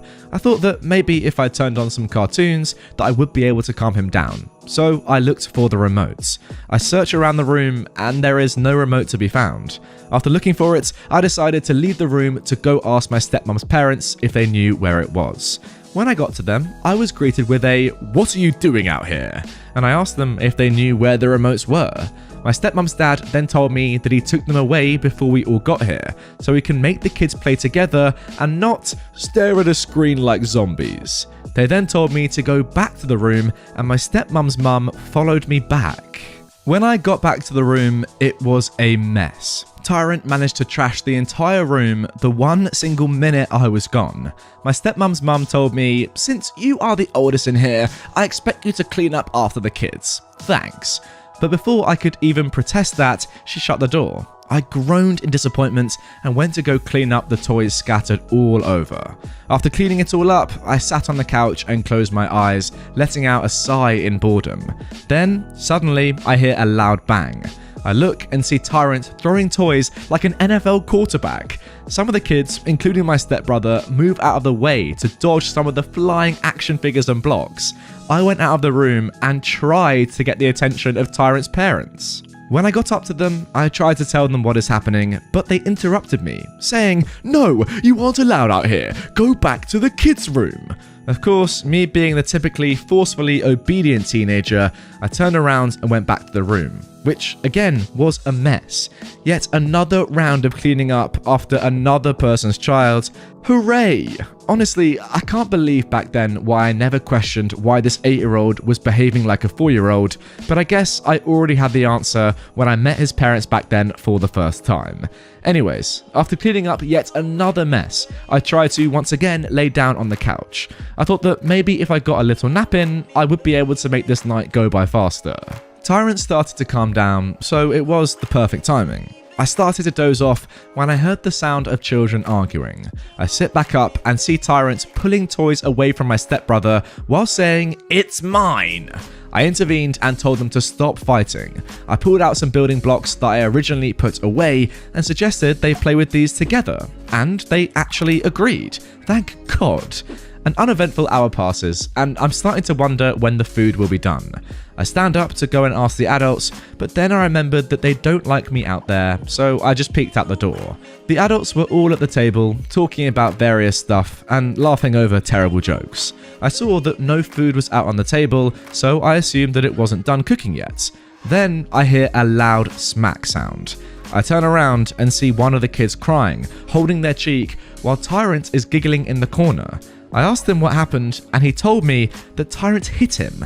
I went over to him, who was still giggling like a pest, and tried to tell him what he did was wrong. But he interrupted me by saying, "You're not my dad," and went back to playing with toys. I was just standing there, wondering what to do, seeing this little brat act like this, and the other kid still holding his cheek and sniffling. I knew that going out of the room to tell his parents would make them mad, but I gave into it and went out anyways. Before they could even tell me to go back to the room, I interrupted them and said, "No, you have to listen. Tyrant is hitting the other kids and making them cry."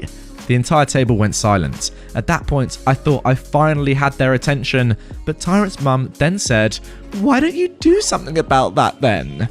I told her that I in fact did, but he didn't listen to me. The adults were all mumbling to each other, and Tyrant's dad then said, "You are old enough to know how to deal with this. Stop being a tattletale." I looked around at the other adults with a "is he serious?" face, but they all looked at me disappointingly. Even my dad, who looked red and angry at me. I said, "Fine," and went back to the room. I was done with the BS at this rate. Tyrant was being awful and the adults were not helping. So I thought to myself that if they wanted me to handle it, then fine, I will handle it my way. As I entered the room, I of course expected it to be a mess, but it was beyond that. The children's table was knocked over, puzzle pieces everywhere, and the kids trying to pick them up. I groaned, knowing who exactly did this, but I couldn't see Tyrant. I looked around, thinking he was hiding in a corner, but he wasn't even in sight. Although it was odd he just vanished like that, I bent down on my knees to pick up the table and help the kids pick up the puzzle pieces. That's when I hear that disturbing giggle again. I pause, knowing whose giggle that was. I look up, and then it happened. Tyrant swung a small wooden chair right into my face. The pain was so intense, I rolled backwards, my hands on my face, moaning in pain, trying to process what just happened. After the pain started to calm down, I get on one knee, looking at how Tyrant was giggling and holding the chair, as all the other kids stare in shock at him. That's when it all came to me. This little demon had planned this. He deliberately made a large mess, knowing I would bend down to clean it, so he would be able to hit me. At that point, all I felt was anger. I stood up, glaring at Tyrant as he giggled. Then, this kid had the audacity to go in for another strike, this time aiming for my stomach. But I grabbed the chair mid-swing, pulled it out of his hands, and slammed it on the ground, and let out a loud, "Enough!" I said it so loud that it boomed through the entire house. Everything stopped. The kids, the noises, and even the adults talking. Uh-oh, Tyrant just stared at me, surprised, as I stood there still with anger, but then I hear loud stomping coming. The door swings open and it's my dad. He yells at me to come out of the room right now and to go and talk with the adults. When I go out, I see that the adults were all staring at me like I just poisoned the water hole. My stepmom then said, "Why are you yelling at kids?" I tried to tell her, but I was interrupted by Tyrant's mum, who said, "You have no reason to yell at kids." It was then I get lectured by each and every adult there at the same time, each talking over each other at me, telling me how awful and disrespectful I am. I started to cry and shouted at them to stop. I shouted that I yelled because Tyrant had hit me on the head with a chair. They all stopped and looked at each other. Again, I think I finally got their attention at this point, but I was wrong. Tyrant's mum spoke up and said, "But he's way shorter than you. How could he do that?" And before I could explain it, his dad says, "Even if he did it, he can't hurt that bad. He's only 8. These morons have no idea what it feels like to be hit in the face with a chair. I snapped and told them that if they listened and let me speak, they would get it. I guess I said it in a really peed off tone because the adults gasped and looked at me like I just killed someone. My dad then said, "That's it," stood up and grabbed me by the arm. He dragged me out into his car and started it. I asked him what he's doing and he told me, "Your attitude has ruined Thanksgiving for us. I'm taking you back home. You don't deserve to have Thanksgiving dinner." I didn't even want to argue with him. I was angry, sick of all the BS, and I actually wanted to go home at that point. He drops me off back at home and he sped off in a hurry.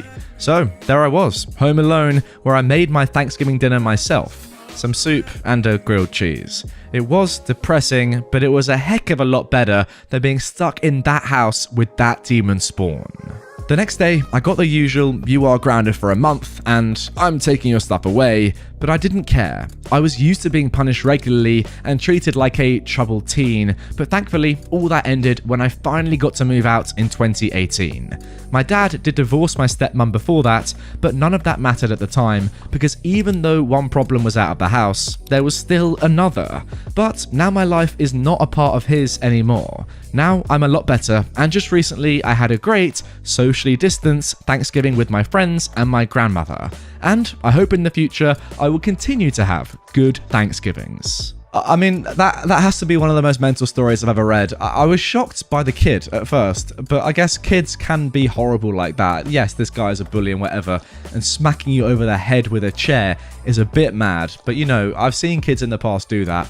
What I've not really seen is parents like this, including your own parents, just accepting it. Like, yeah, he's a kid, he smashed you with a wooden chair. Why does it matter? Like, why aren't you just dealing with it? What sort of reaction is that? I just don't understand. Why aren't Tyrant's parents having a go at him, telling him off, taking him home, rather than you being the one taken home by your own father who's telling you should have done a better job and not got hit by a chair? Like, it's mad, honestly. The kid is something. Yes, he is entitled, but the parents around that table, Jesus. I mean, first of all, having you locked in a room is bad enough.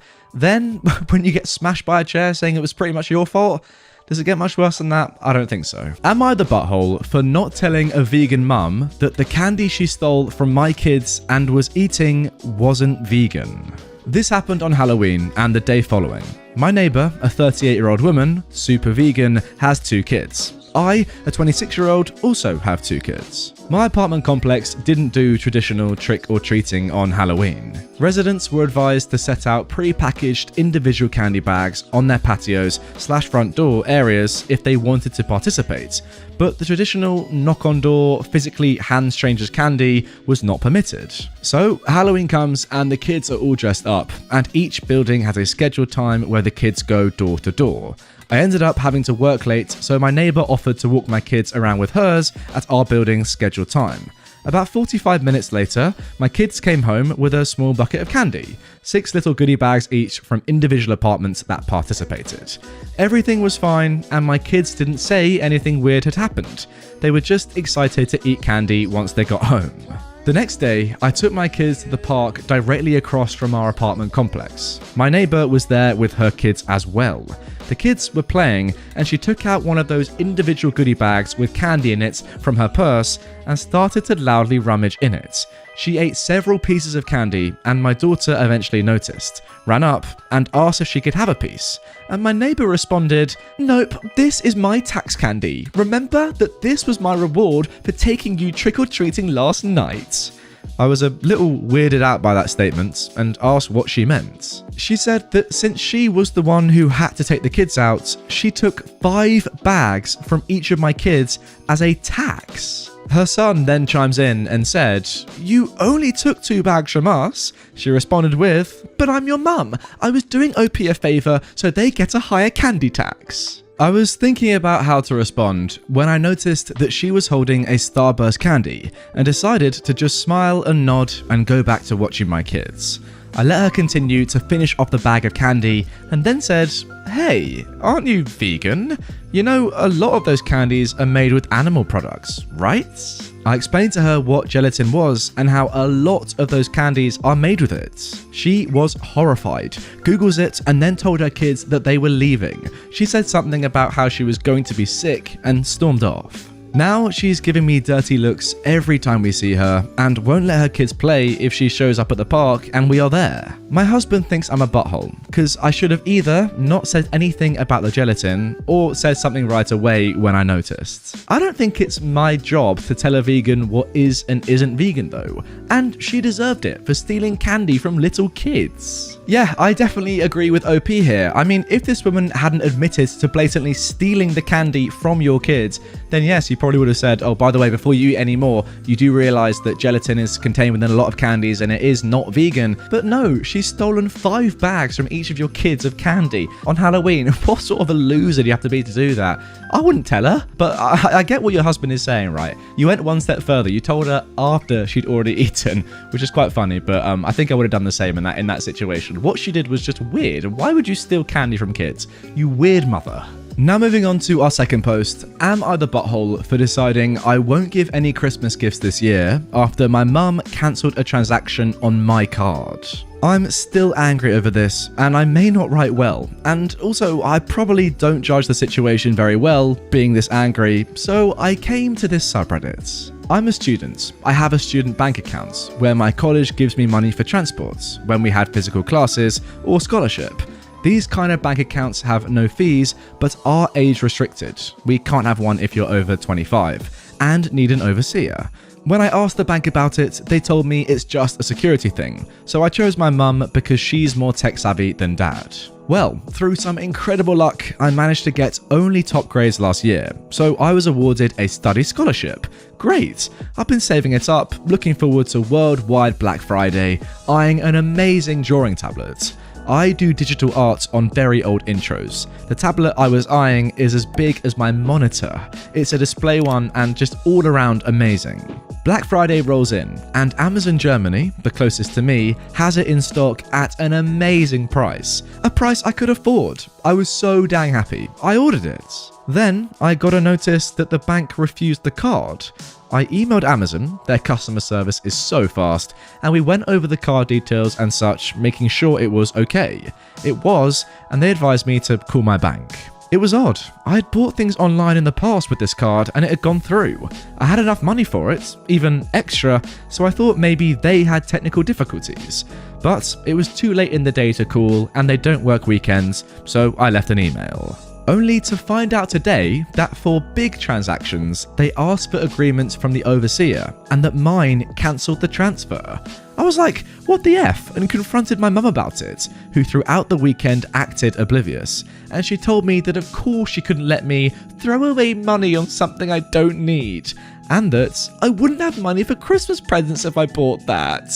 Then she had the audacity to ask me what I was planning to get my family this year. I told her that they won't get anything more than a bread shadow for me, and I went to my room and cried on the carpet. A bread shadow, by the way, in German apparently, is an expression for nothing. Okay, interesting. I missed out on the offer. I can't afford the tablet anymore, and it's all because mum wanted Christmas gifts. And no, I won't get her anything. Last year, she got me a blouse too small for me that she later took for herself. She can gift herself this year too. Yeah, that seems like a load of rubbish. I mean, having an overseer, I guess, makes a lot of sense. But when your overseer is your own parent who then just stops all your transactions going through, doesn't that kind of defeat the point? I mean, it's your bank account. You can kind of spend money on what you want to spend money on. And by the way, your mum's saying this is a bad purchase. It's not a bad purchase. Maybe it's expensive, sure. But if you're interested in it, if it's your passion, then that's not a bad purchase at all. I don't know what gives her the right to, tell you what a good and bad purchase is if it's something that you love doing. But yeah, it's not her bank account. She shouldn't even be involved. I mean, really, she could have at the very least talked to you before she cancelled the transaction and spoke to you about what you were buying, not acted oblivious over the course of the weekend in the knowledge that you're probably speaking to her about it, saying, oh, there might be an issue with my bank, I tried to buy something, it didn't go through. Like, that is just so shady and unnecessary. What a strange woman, once again. Now moving on to our next post. Am I the butthole for giving my deceased son's college fund to his best friend instead of my nephew? This has been causing a conflict with my entire family, and they think that I'm being selfish and unreasonable. Let me explain first. I, a 39-year-old male, lost my son in 2019 due to a chronic heart condition. He was 15 years old.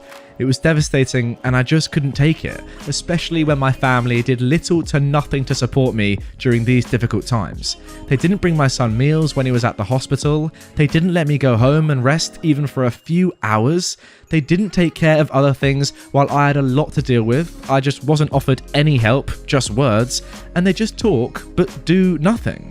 Despite the struggle, I created an account for my son's college fund, and I kept putting whatever I could get at the time in, and me and my son would talk about that a lot. He was depressed, but always believed that he was going to get better and continue his education and attend college. I started saving money to keep him motivated and to make him feel like he could be like any other kid with hopes for a good future. He had a very close friend that's about the same age as him. They were friends for 5 years, and I cannot express how his presence in my son's life helped him through the worst days. Sometimes his friend would spend the night with us and try to get my son to do activities and lighten up his mood all the time. To be frank, his friend was closer to him than his own family. He never stopped visiting and asking how I'm doing after my son's death. He'd show me handmade projects he made for my son, and as a way to remember him, we'd sometimes just sit and talk together or cry together. Last week, while I was with my family, my sister asked me what I was going to do with my son's college money. I didn't want to mention this, but since she asked, I told her that I will be giving the money to my son's friend. She barely even recognized his friend and was confused and said that my nephew deserves this money since he's family. My mum agreed that I wasn't thinking straight and that I should help the people close to me, family, and that my nephew has a right to go to college, and I was wrong for giving this opportunity away to somebody else. I didn't know what to say. They kept pointing out that I was making a mistake and how my nephew will resent me if he finds out. The thing is, my nephew wasn't close to my son. I don't even know why he'd be bothered. My sister went on and on about not being able to afford my nephew's college. I told her this was my decision and I felt more comfortable that way. She started lashing out, constantly texting me, constantly wanting to talk to me, and we ended up arguing. When I snapped, she had my mum calling me, basically guilt-tripping me and telling me I'm wrong and that I needed to think about this. It's just too much pressure, and I'm feeling lost and unable to figure out how to deal with this. Yeah, dude, I would just say that you can deal with it exactly how you want to. I mean, if you don't want to give it to your nephew and you would rather give it to your son's friend who, was very close and actually cared about your dying son when he was in hospital, then yeah, that makes perfect sense to me. There's no reason to give it to one of your family members just because they are a family member if they don't even know who your son really was, it seems like. So yeah, right now, given that your son has passed, the money is yours. You can do exactly what you want, and to be honest, I think it's a much better decision to give it to someone who actually cared about your son. Oh, by the way, I've forgotten to say throughout all these stories, I don't think any of these people have been the butthole across story 1, 2, and 3. Guys, let me know down below if you disagree with me. I'm pretty sure these were all pretty clear-cut cases. No buttholes were present in today's video. Maybe next time, but I'm not so sure.